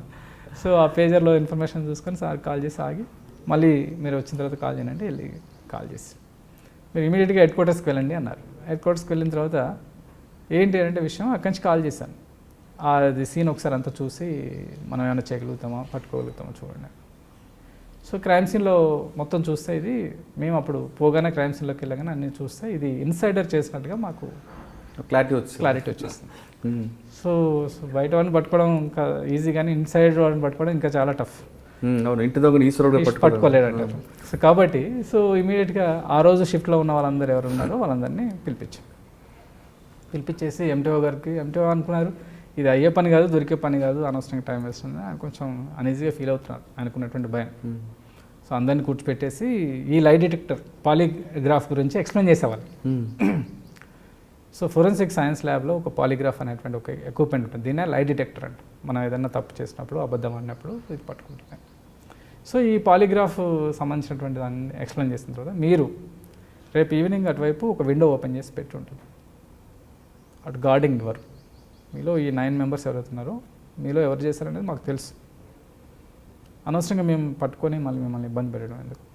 ఎవరైతే ఉన్నారో ముందు ఆ 25,000 రూపీస్ ఓ పేపర్లోనో దేంట్లోనో టవల్నో ఎక్కడో కట్టి ఆ విండోలోంచి అందులో వేసానని చెప్పి వాళ్ళకి బాగా 15-20 minutes బ్రీఫింగ్ ఇచ్చేసి ఎంటీఓ గారు ఇది దొరికేది కాదు సచ్చేది కాదు అని చెప్పేసి ఆయన ఉన్నారు. నేను ఆఫీస్కి వచ్చాను. నెక్స్ట్ డే మళ్ళీ అగైన్ ఎస్పీ గారు కాల్ చేసి ఎక్కడ ఉన్నారంటే ఇట్లా మళ్ళీ క్రైమ్ సీన్లో ఉన్నాను సార్ అంటే మీరు ఇమీడియట్గా అక్కడికి హెడ్ క్వార్టర్స్కి వెళ్ళండి అని చెప్పి. సో హెడ్ క్వార్టర్స్కి వెళ్ళి చూస్తే ఎంటీఓ గారు అదంతా చెప్పారు. సార్ ఏమంటారు ఎస్పీ గారు, ఇప్పుడు నాకు ఆ 9 మందిలో ఎవడు వేశాడో కావాలి, I want to see him. అసలు డబ్బులు ఉన్నాయి పడిపోయినాయి, దాంట్లో పాకెట్ పడిపోయింది అందులో, కానీ ఎవడేసాడో కావాలంటారు. ఇది చాలా టఫ్ జాబ్, అది అంత ఈజీ కాదు సార్ అని. పట్టుకోగలుగుతామా లేదా చెప్పండి అన్నారు. మీకున్నటువంటి కేపబిలిటీకి పట్టుకోగలుగుతామా లేదా అన్నారు. సో నేను why not sir, it is quite possible అని. సరే మీరు చేయండి అని అన్నారు. సో ఇమీడియట్గా 9 మందిని వరుసగా నిలబెట్టేసి స్నిఫర్ డాగ్ని పిలిపించేసి ఆ వేసినటువంటి దానికి సెంట్ ఇస్తే 9 మందిలో ఒకరిని పట్టుకుని. సో లై డిటెక్టర్ అని చెప్పి డిటెక్ట్ చేసినటువంటి కేసు అది. ఓకే. 25,000 రికవర్ అయిపోయాను. అంటే ఇది కాకుండా వేరేగా అక్యూజ్డ్ అని పట్టుకున్నారా? ఇట్లా తర్వాత అక్యూజ్డ్ కేసెస్లో ఎంసెట్ కేసులలో స్టాంప్స్ కేసెస్లో చాలా వాటిల్లో ఫోరెన్సిక్ సైన్స్ ల్యాబ్ ఎగ్జామినేషన్ జరిగింది. అంటే అంటే మీరు చెప్తున్న లైట్ డిటెక్టర్తో పాటు ఇంకొక టెస్ట్ కూడా ఎఫ్ఎస్ఎల్ ఉందండి. చేతి వ్రాతలు తప్పులు రాస్తే ప్రొడ్జరీ చేస్తే పట్టుకుంటారు డాక్యుమెంట్స్. దాని మీద మీకు అవగాహన? దాని ఈ మధ్య మీరు ఈ మధ్య latest case Murali case Osmania యూనివర్సిటీలో కొలువులకై కొట్లాడ జరుగుతుంది. ప్రొఫెసర్ కోదండరామ్ గారు మీటింగ్ కండక్ట్ చేస్తారు. రేపు అనగా ఈరోజు అబ్బాయి సూసైడ్ చేస్తారు. సో చాలా గ్రావిటీ ఏర్పడదు. సో సిపి గారు ఇమీడియట్గా ఇట్లా ఇన్సిడెంట్ జరిగింది, మన టీమ్స్ అక్కడ పంపించండి అన్నారు. సో ఇంతకుముందు క్లూస్ టీమ్స్కి ఇప్పటికీ మీరు అసలు నోవే కంపారిజన్ అండి. సో టెక్నాలజీ ఆస్పెక్ట్లో కానివ్వండి, రెస్పాన్స్ టైం కానివ్వండి, చాలా quick response, immediate detection. So అక్కడికి వెళ్ళిన తర్వాత నేను ఫోన్లో ఇమీడియట్గా ఇన్స్ట్రక్ట్ చేశాను, వాళ్ళకి క్లియర్ ఇన్స్ట్రక్షన్స్ ఇచ్చాను ఏం చేయాలంటే.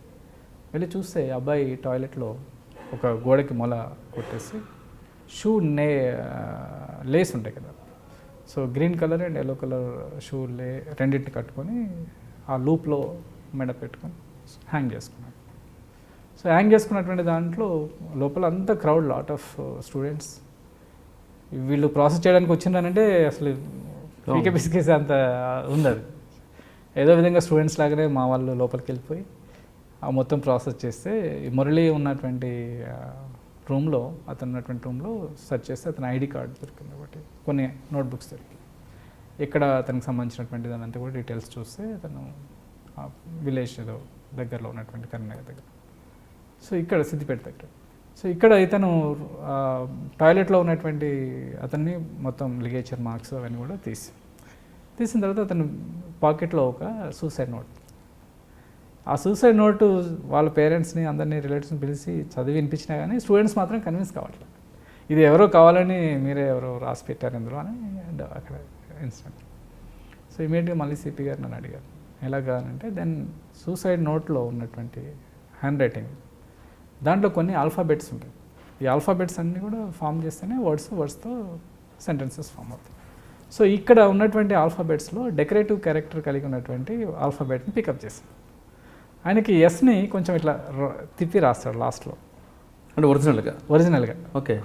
సో ఆ సూసైడ్ నోట్లో ఉండేటువంటి ఎస్ అతను ఐడి కార్డులో నేమ్ రాసుకున్నాడు, ఐడెంటిఫికేషన్ మార్క్స్ ఎమోలాన్ ద సోన్స్ అని. సో దాంట్లో ఉన్నటువంటి ఎస్ రెండింటిని మార్క్ చేసుకొని చూస్తే రెండు similar decorative letters. So decorative letters ఉన్నాయి కాబట్టి ఇవి డెఫినెట్గా మురళినే ఆథర్షిప్ అని అనుకున్నాం. ఆ తర్వాత కన్విన్స్డ్ ఎవ్రీథింగ్. ఇది వన్ ఇంపార్టెంట్ కేసు. ఇంకొకటి లాంగ్ బ్యాక్ ఇట్లాంటిదే చాలా సెన్సేషనల్ కేసు అది అప్పట్లో. అంటే కేసు ఎఫ్ఐఆర్ కాలేదు కానీ but sensational. ISB Indian school of బిజినెస్లో. So Indian school of business అప్పుడు రామచంద్రరాజు గారు ఉన్నప్పుడు టైంలోనే అది ఐఎం కావాలని చంద్రబాబు నాయుడు గారు అప్పుడు మా సీఎం కంబైన్డ్ స్టేట్ ఆఫ్ ఆంధ్రప్రదేశ్లో సీఎం గారు 2003లో అనుకుంటాను ఆయన ట్రై చేస్తే సెంట్రల్ గవర్నమెంట్ దగ్గర అది కాకుండా ఓన్లీ ఐఎస్బి ఇచ్చారు అప్పుడు. సో ఐఎస్బి అనేది చంద్రబాబు నాయుడు గారి యొక్క మానస పుత్రిక. అక్కడ చిన్న ఇన్సిడెంట్ జరిగినా ఇమీడియట్గా సీఎం గారి నోటీస్లోకి వెళ్ళిపోతున్నారు.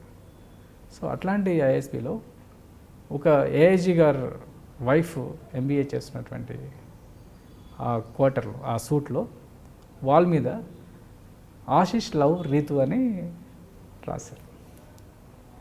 సో ఇమీడియట్గా జిఎం గారు సీఎం గారికి చెప్పారు. సో చంద్రబాబు నాయుడు గారు ఎస్పీ రామచంద్రరాజు గారికి కాల్ చేసి దానికి అది ఎవరైతే రాశారో అన్నీ పట్టుకోవాలని చెప్పారు. చాలా కాన్ఫిడెన్షియల్గా నన్ను పిలిచి ఇంకొక ఎవరన్నా కావాలి అని అంటే ఒక ఫింగర్ ప్రింట్ ఇన్స్పెక్టర్ని కూడా తీసుకొని ఫోటోగ్రాఫర్ని మేము అలాంగ్ విత్ ఎస్పీ గారు క్రైమ్ సీన్కి వెళ్ళాం. సో వితౌట్ ఎఫ్ఐఆర్ అంటే సీఎంస్ ఇంట్రెస్ట్ ఉంది కాబట్టి. సో అక్కడ వెళ్ళిన తర్వాత అంటే నోట్ జనరల్ డైరీ ఎంట్రీ ఏదో పెట్టారు అప్పుడు. సో అక్కడ వెళ్ళిన తర్వాత చూస్తే చాలా నీట్గా ఉన్నటువంటి అకామిడేషన్, అది 5 స్టార్ అకామిడేషన్ కూడా బాగుంది. అలియర్ వీళ్ళందరికీ కూడా ఇక్కడ అకామిడేషన్ సూట్ తయారు కాకముందు వీళ్ళకి తాజ్ కృష్ణలో ఇచ్చారు. సో తాజ్ కృష్ణ నుంచి మళ్ళీ వీళ్ళని అకామిడేషన్లోకి షిఫ్ట్ చేసేటప్పుడు ఏం చేశారంటే ఈ అందరికీ నేమ్ ట్యాగ్స్ ఇచ్చారు. ట్యాగ్స్ రాసుకొని ఎవరి బ్యాగ్ వేసుకు వాళ్ళు వేసుకున్న తర్వాత వీటన్నిటిని ఒక పూల్డ్ వెహికల్లో ఐఎస్బీకి షిఫ్ట్ చేశారు. అందరికీ అకామిడేషన్స్ అలాట్ అని. ఇది నడుస్తున్న ఒక 2-3 మంత్స్, ఒక క్వార్టర్, ఒక సెమిస్టర్ అయిపోయిన తర్వాత ఇన్సిడెంట్ జరిగింది. సో ఈ ఇన్సిడెంట్లో ఏంటంటే వాళ్ళ మీద ఉన్నటువంటి రైటింగ్ వెళ్ళి లోపలికి వెళ్ళి చూసాము. చూస్తే చాలా నీట్గా ఉంది, ఈజీగా ఎవడో పట్టుకోవచ్చు, ఫింగర్ ప్రింట్స్ అవి ఉంటాయి అనుకున్నాం. సో అన్ఫార్చునేట్లీ ఎక్కడ కూడా ఫింగర్ ప్రింట్స్ రాలేదు. గోడ మీద ఏం రాసించాడు? ఆశిష్ లవ్ రీతు. ఆశీష్ అంటే ఉన్న ఆమె పేరు రీతు? ఆమె పేరు రీతు అనమాట. ఆశీష్ ఎవరు కావాలి? ఆశిష్ లవ్ రీతు ఒక పేపర్ మీద రాసి చూపిస్తాను. ఇప్పుడు ఆశీష్ ఎవరు? ఇప్పుడు ఎవరు ఆశిష్ అనేది ఎవరు అసలు దీని రైటింగ్ రాసి అంటే రీతుకి ఎవరు? ఆశీష్ అని ఎవరు ఫ్రెండ్స్ ఎవరు? వీళ్ళ క్లాస్మేట్స్ ఒక 3 ఉన్నారు అప్పటికి. ఓకే. సో ఎవరై ఉంటారు అనేది డౌట్ అన్నట్టు. ఇమీడియట్గా అదంతా ప్రాసెస్ చేస్తే ఛాన్స్ ప్రింట్స్ ఎక్కడ లేవన్నారు.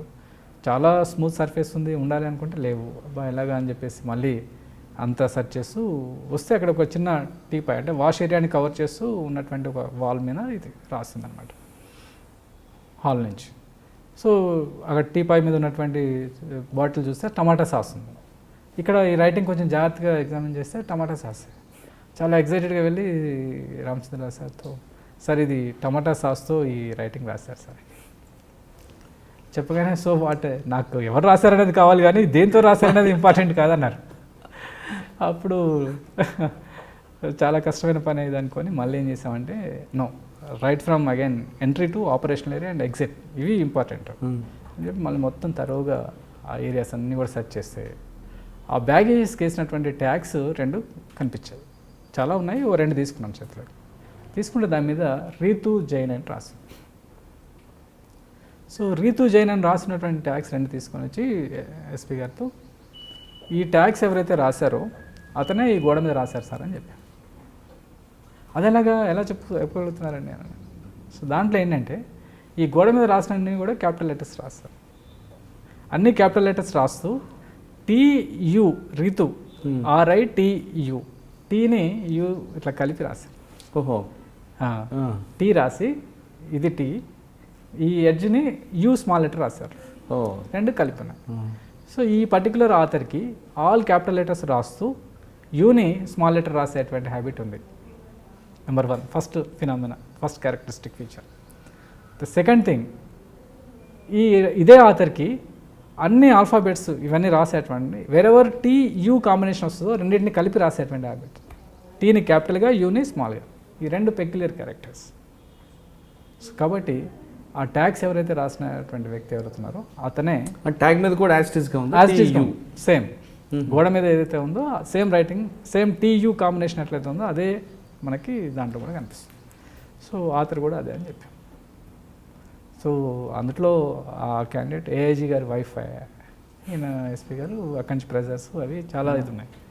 సో ఇమీడియట్గా ఫైనల్గా however the admitted writings of the Ritu Jain, తర్వాత ఆశిష్, 3 ఉన్నారు అందులో, వాళ్ళ యొక్క ఆన్సర్ షీట్స్ ఇవన్నీ కూడా ఎగ్జామినేషన్కి ఎఫ్సీకి పంపించారు. So surprisingly the writing is matching with Ritu Jain. Ritu Jain అది. సో రీతు జైన్తోనే ఆ రైటింగ్ అంతా కూడా మ్యాచ్. కంప్లీట్ అదే కదా. సో తను ఏంటంటే అక్కడ చదవడం ఇష్టం లేక వెళ్తూ ఇన్స్టిట్యూషన్ కొంత బ్లేమ్ చేస్తే కట్టిన ఫీజు కొంత రిటర్న్ వస్తుంది అనుకోవచ్చు, ఇంకేదో సమ్ అదర్ ఫ్యాక్టర్స్, లేదా అట్లాంటిది ఏం లేదు. ఓన్లీ ఇదే చదవడం ఇష్టం లేక అక్కడ ఇన్స్టిట్యూషనల్ అంటే ఎన్వైరాన్మెంట్ సరిగా లేదు అని చెప్పేసి కొంత ఫీజు రిటర్న్ తీసుకుని, లేదా అక్కడికి రిలేటివ్స్లో మళ్ళీ వెళ్ళిన తర్వాత కూడా ఎందుకు వచ్చావు నువ్వు ISB ప్రీమియర్ ఇన్స్టిట్యూషన్లో చదవకుండా ఇక్కడికి ఎందుకు వచ్చావు అని అడుగుతారు. కాబట్టి అక్కడ కంజీనియల్ అట్మాస్ఫియర్ లేదు, వెదర్ లేదు, ఎన్వైరాన్మెంట్ లేదు అని చెప్పి, అంటే అదే ఆ రూమ్లో ఉన్న అమ్మాయి తనే రాస్తుంది అనమాట టమాటా సాస్తో. సో అట్లాంటి కేసులు చేసినప్పుడు డెఫినెట్గా అంటే లీడ్, అది ఇమీడియట్ లీడ్ కాబట్టి. సో బాగా సార్, మీరు FSLలో మంచి మంచి కేసులు చేశారు, DNA అవ్వచ్చు, ఇప్పుడు మీరు చెప్తున్న ఫింగర్ ప్రింట్స్ కానీ చాలా కేసుల్లో మీరు సక్సెస్ అయ్యారు. కానీ ఇంత చేశాను, నాకు ACB కేసులో అన్యాయంగా ఇరిగించారని బాధ ఉందా ఎప్పటికైనా? డిపార్ట్మెంట్ నన్ను ఆ టైంలో నన్ను సేవ్ చేయలేకపోయింది అంటే యాక్చువల్గా కొంత ఫ్యాక్ట్ చేయాల్సి ఉండే అనిపించింది నాకు. అంటే చాలా ఏదైనా కానీ నేను ఎలాంటి టైంలో ఏ టైంలో మనకి అసైన్ చేసిన డ్యూటీ అదే ప్రయారిటీగా. మీరు ఫర్ ఎగ్జాంపుల్ గోవాలో బ్లాస్ట్లు జరిగినప్పుడు IG శివశంకర్ గారు ఒక టీం ఫామ్ చేసి ఇప్పుడు మన మంచిర్యాలలో పనిచేస్తున్నటువంటి వేణుగోపాల్ DCP గారిని నన్ను ఒక టీం లాగా చేసి మీరు గోవా వెళ్ళి ఇక్కడ జరిగిన 22 బ్లాస్ట్లు దీందా రంజన్ అప్పుడు చేసినటువంటి అవి ఇవి సిమిలరా కాదా అని చెప్పినప్పుడు ఇమీడియట్గా గోవాకి రష్ అయిపోయింది. ఆ తర్వాత 2 నెలల తర్వాత మళ్ళీ 2 బ్లాస్ట్లు బెంగళూరులో జరిగినప్పుడు అదే డాక్టర్ కేపీసీ గాంధీ గారు, తర్వాత ఐజీ శివశంకర్ గారు, మీరు వెళ్ళాలి టీం అన్నప్పుడు ఇంటెలిజెన్స్ జరిగిన ఇమీడియట్ గా మీరు రష్ అయిపోయేవారు అనేది మీకుంది. కానీ ఇంత సర్వీస్ చేసిన డిపార్ట్మెంట్ మిమ్మల్ని ఈ ఇష్యూలో కాపాడుకోలేకపోయింది అనేది మీకు డెఫినెట్గా ఉంటుందండి. అంటే దీనికి కారణం అంటే మీ ప్రొఫెషనల్ జెల్సేనా, లేదంటే మీరు అన్నట్లు అదర్ యాక్టివిటీస్లో సామాజిక వర్గాలు ఇన్వాల్వ్ అయిందనుకుంటా? అది ప్రొఫెషనల్ జెల్సీ కూడా వన్ ఆఫ్ ద ఫ్యాక్టర్ అయి ఉండొచ్చు. ఆ రోజు నేను కాకినాడ ఎవిడెన్స్ డిపోజిషన్కి వెళ్ళాలి యాక్చువల్గా. సో మేము ఏం చేస్తున్నామనంటే ఆ రోజు ఈ బోన్ నుంచి జనరల్గా బోన్ మ్యారో నుంచి డిఎన్ఏ ప్రొఫైలింగ్ డిఎన్ఏ ఎక్స్ట్రాక్షన్ చేయొచ్చు. కానీ కట్ చేసినటువంటి బోన్స్ లోపల బోన్ లేనటువంటి హ్యాలో బోన్స్ ఉన్నాయి మనకి క్రైమ్ సీన్లో దొరికితే ఆ బోన్ నుంచి డిఎన్ఏ తీయడం అనేది టఫ్ జాబ్. సో ఈ బోన్ని నుంచి కూడా డిఎన్ఏ తీయచ్చు అనేది నేను అప్పుడు R&D చేస్తున్నాను, దాని మీద సీరియస్గా R&D వర్క్ చేస్తున్నాను. దాదాపు సక్సెస్ఫుల్ రిజల్ట్స్ కూడా వస్తున్నాయి. కొన్ని రియేజెంట్స్ని చెన్నై నుంచి కూడా తెప్పించాం. సో దాంట్లో ఏంటంటే బోన్ పైన ఉన్నటువంటి స్క్రేపింగ్స్ తీసుకొని ఆ పౌడర్ని మనం తీసుకుంటే దాంట్లో కాల్షియం ఎంబైడెడ్ సెల్స్ ఉంటాయి. కాల్షియం ఎంబైడెడ్ సెల్స్ని డికాల్సిఫై చేయగలిగినట్లయితే ఆడ ఉన్నటువంటి సెల్ ఫ్రీ అవుతుంది, న్యూక్లియస్ వస్తుంది. న్యూక్లియస్లో ఉన్నటువంటి క్రోమోజోమ్స్ని మనం డిఎన్ఏ ఎక్స్ట్రాక్ట్ చేయొచ్చు. ఈ ప్రాసెస్లో కొంత కాంబినేషన్స్ అండ్ పర్మిటేషన్స్లో సొల్యూషన్స్, బఫర్స్ ఇవి మేము R&D వర్క్ చేస్తున్నటువంటి క్రమంలో సక్సెస్ఫుల్గా ఒక 70-80% రీచ్ అయ్యాం దాంట్లో. సో ఆ టైంలో అదే రోజు అంతకుముందు రోజు చౌటుప్పల్లో చిట్యాల దగ్గర ఒక చేతబడి కేసులో వైఫ్ అండ్ హస్బెండ్ని బంటాలకు. సో అది అటెండ్ చేసుకొని crime scene next day late అయింది కాబట్టి ఆఫీస్కి వచ్చేసరి టైంకి one of my colleague called me and ఇది కూడా PCR అది పెట్టారు కదా, ఒకసారి వచ్చి చూసిపోవచ్చు అని చెప్పి పిలిచారు. అదర్వైజ్ నేను ఎఫ్ఎస్ఎల్కి ఆ రోజు రాకుండా ఉంటే నాకు ఇన్సిడెంట్ జరిగి ఉండకపోయేది. టైం బ్యాడ్ అది. సో ఇలా అనుకోని ఇన్సిడెంట్స్, యాక్సిడెంట్స్ జరుగుతుంటాయి ఇలా. ఓకే, ఇంకా ఫైనల్గా మీరు ఇప్పుడు ఎఫ్ఎస్ఎల్లో ఉండి ఇంకేం సాధించిపోతున్నారు? అంటే చాలా ఉన్నాయండి. అంటే మనకి టెక్నాలజీ అనేది ఐఓకి బాగా ఇవ్వాలనేది నాకు కాన్సెప్ట్. ఇప్పుడు సస్పిషియస్ సర్కమ్స్టాన్సెస్ అరైజ్ అయినప్పుడు ఐఓ ఇనేబిలిటీ వలన, ఆయనకు ఉన్నటువంటి రిసోర్సెస్ వలన అనవసరంగా ఒక ఇన్నోసెంట్ని ఇబ్బంది పెట్టేటువంటి పరిస్థితులు ఉన్నాయి. ఒక 10 మందిని సస్పెక్ట్ చేస్తే అక్యూజ్డ్ బయటకు వస్తారనేటువంటి కాన్సెప్ట్ ఇంట్రాగేషన్. సో అది లేకుండా ఉండాలి అని అంటే మనం పిన్ పాయింటెడ్గా ఫిజికల్ ఎవిడెన్సెస్ని బేస్ చేసుకొని పలానా వాళ్ళు ఈ పాసిబిలిటీ ఉంది అని మనం ఒక చిన్న లీడ్ ఇవ్వగలిగితే, ఆ ఓరియంటేషన్లోనే వెళ్ళినట్లయితే అక్యూజ్డ్ని రీచ్ అవ్వగలగడం. ఓకే. సో ఈ నిన్న రీసెంట్గా జరిగినటువంటి ఒక బర్నింగ్ కేసు బంజారా హిల్స్లో, SR నగర్. సో అక్కడ సిచ్యువేషన్ అదంతా కూడా చూస్తుంటే హస్బెండే కీ రోల్ అన్నట్టుగా అక్కడ చూడడానికి అనిపించినప్పటికి కూడాను, సో హిడెన్ ఫ్యాక్టర్ అక్కడ ఉన్నటువంటిది ఏంటంటే అక్కడ ఉన్నటువంటి ఒక మొబైల్ ఫోన్ని ఫ్లష్లో వేసినటువంటి దాన్ని రికవర్ చేసాం. సో దాని నుంచి we got a lead. So అతను అయి ఉండకపోవచ్చు, దీంట్లోకి ఈ ప్రెమిసెస్లోకి ఎంటర్ అవ్వడానికి ఒక స్ట్రాంగ్ ఎవరో తెలిసినటువంటి ఫెమిలియర్ వ్యక్తి, ఫ్యామిలీ ఫ్రెండ్ కానీ ఉండాలి, లేదా అపార్ట్మెంట్లో బాగా ఈ ఫ్యామిలీకి క్లోజ్ అయినటువంటి వ్యక్తి అయినా అయి ఉండాలి అనేది అనుకున్నాం. ఎందుకంటే as there is no forceful entries. Okay, లోపల ఉన్నప్పుడు తను గడి పెట్టుకుంటుంది కాబట్టి ఫోర్స్ఫుల్ చేస్తే టవర్ బోల్ట్ వెళ్ళిపోవాలి, లేదా లోపల ఉన్నటువంటి చైన్ వేసినటువంటి దాన్ని ఎక్స్టెనియస్ మార్క్స్ ఉండాలి. సో ఇవి రెండు లేవు. డెఫినెట్గా తను వ్యూ ఫైండర్లోంచి చూసి డోర్ ఓపెన్ చేసింది అంటే ఎవరో బాగా ఫెమిలియర్ అండ్ క్లోజ్ నెస్ ఉన్నటువంటి వ్యక్తి ఇందులో ఇన్వాల్వ్ అయి ఉంటాడు అనేది 2 డైరెక్షన్స్ క్రియేట్ చేసింది లాస్ట్కి. So additional CP law and order Chauhan sir వచ్చారు. So we have lot of discussions, we have interacted with the husband. Finally we concluded second డేనో థర్డ్ డేనో హస్బెండ్కి దీనికి సంబంధం లేదు. సో ఫ్యామిలీకి బాగా అసోసియేట్ అయినటువంటి వ్యక్తి ఇది చేస్తుంటాడు అనేటువంటిది అనుమానించాం. ఆ యాంగిల్లో వర్కౌట్ చేసినప్పుడు ఒక ఫోన్ నెంబర్ దొరికింది. ఆ ఫోన్ చేయగానే అది అనంతపూర్లో ఉంది, ప్రకాష్ మీకు అనేది తెలుసు, రీసెంట్గా అయినటువంటిది. సో ఇలాగా క్రైమ్ సీన్లో మనం ఐఓకి ఎనేబిలిటీ ఏంటి అని అంటే అక్కడ ఉన్నటువంటి ట్రెమెండస్ ప్రెజర్ బిల్డప్ అయినప్పుడు ఒక డిటెక్షన్ లీడ్ ఇవ్వగలిగినప్పుడు, లీడ్ ఇవ్వాలి అంటే దానికి రిసోర్సెస్ కావాలి. ఓ ఫైర్ యాక్సిడెంట్ జరిగింది. ఫైర్ యాక్సిడెంట్లో అక్కడ ఉన్నటువంటి ఆధారాలని మనం ప్రాసెస్ చేసే క్రమంలో ఎక్కడ ఫ్యూయల్ వేశారు, కిరోసిన్ వేసాడా, పెట్రోల్ వేసాడా, డీజిల్ వేసాడా, వేసి ఎట్లా తగలబెట్టాడు అనేది మనం ఆలోచిస్తాం. మాకు ఇక్కడ బర్నింగ్ కేసు మళ్ళీ అగైన్ దీంట్లో మా దగ్గర ఉన్నటువంటి డిటెక్టర్, ఫ్యూయల్ డిటెక్టర్ ఆన్ చేసి సీన్లో పెట్టి చూడగానే ఇమీడియట్గా it was detected fuel. So అది దీపారాధనకి సంబంధించినటువంటి ఆయిల్గా మనం నోటీస్ చేయడం జరిగింది. సో ఇట్లా ఎక్స్పీరియన్స్ బేస్ చేసుకొని క్రైమ్ సీన్ని ప్రాసెస్ చేయడం ఒక అయితే, మనకి కొన్ని గ్యాడ్గెట్స్ కానీ ఉన్నట్లయితే, సైంటిఫిక్ గ్యాడ్గెట్స్ కానీ కిట్స్ కానీ ఉన్నట్లయితే, ప్రాసెసింగ్ ఎక్విప్మెంట్ ఉన్నట్లయితే, Chiluka Nagar for example, so అక్కడ కంప్లీట్గా washed out. So lot of time we have taken to process the crime scene.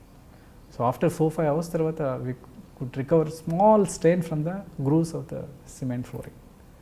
So ఆయన డైరెక్ట్గా డీసీపీ శర్మ గారు కూడా విట్నెస్, ఇంత హార్డ్ వర్క్ చేస్తారా క్రైమ్ సీన్లో అని. సో ప్రతి bit by bit we have seen.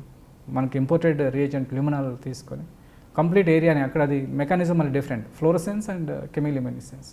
Fluorescence అంటే మనకి లైట్ పడినప్పుడు రేడియం స్టిక్కర్ నుంచి వచ్చేటువంటి లైట్, దాన్ని ఫ్లోరసెన్స్ అంటే. కెమిలిమినిసెన్స్ డిఫరెంట్ ప్రాసెస్, దాన్ని కంప్లీట్గా నైట్లోనే చూడాలి, లైట్ వేయకూడదు. So wherever the blood stain is there, if you spray luminol you can visualize the blue colour of the stain. So ఇక్కడ బ్లూ కలర్ మాకు అనిపించింది. ఆ బ్లూ కలర్ని జాగ్రత్తగా 1/4 inch of the glass cloth పైన దాన్ని సేకరించి జాగ్రత్తగా ఫోటోగ్రాఫ్స్ అవన్నీ తీసి ఎఫ్ఎస్ఎల్కి పంపిస్తే, దాని నుంచి అది బ్లడ్ ఆఫ్ హ్యూమన్ ఆరిజిన్ అనేది ఇవ్వడం, ఆ తర్వాత ఇంటర్న్ అది DNA ప్రొఫైల్ చేస్తే that was matched with the head of the baby. Okay, మొత్తం మీద తీసుకుంటే క్రైమ్ సీన్లో గతంలో వేరు, ఇప్పుడు వేరు. ఎక్యూజ్డ్ చాలా తెలివి మీరుతున్నాడు, ఎక్కడక్కడ క్లూ లేకుండా చేస్తున్నాడు. కానీ ఎఫ్ఎస్ఎల్ మాత్రం ఎక్యూజ్డ్కి 100 రెట్ల ముందుందని ప్రూవ్ చేస్తున్నారు డాక్టర్ వెంకన్న. ఎక్కడైనా క్రైమ్ సీన్లో నిందితుడు ఎంత తెలివితేటలు ఉపయోగించినా తమ దగ్గర ఉన్న లేటెస్ట్ ఎక్విప్మెంట్తో ఖచ్చితంగా చిన్న క్లూ కూడా సంపాదిస్తాం. అక్కడ ఐఓకి సపోర్ట్ చేసి ఆ నిందితుడు పారిపోకుండా, కేసులను తప్పించుకోకుండా ఖచ్చితంగా హెల్ప్ చేస్తామంటూ డాక్టర్ వెంకన్న చెప్తున్నారు. అతని ఆశయాలు పూర్తిగా నెరవేరాలి, నిందితులు పూర్తిగా దొరకాలి. అదేవిధంగా పోలీసులకి, అంటే ఎక్కడ క్రైమ్ సీన్లో ఐఓకి ఉన్నారో ఐఓకి ఆ కేసుకి ఎఫ్ఎస్ఎల్ పూర్తి సహకరించాలి అన్నది అతని ఆశయాన్ని పూర్తిగా నెరవేరాలని కోరుకుందాం. ఇది ఈ వారం వెంకన్న గారితో ఇంటర్వ్యూ. వచ్చే వారం మరో గెస్ట్తో మళ్ళీ కలుద్దాం. అంతవరకు నమస్కారం.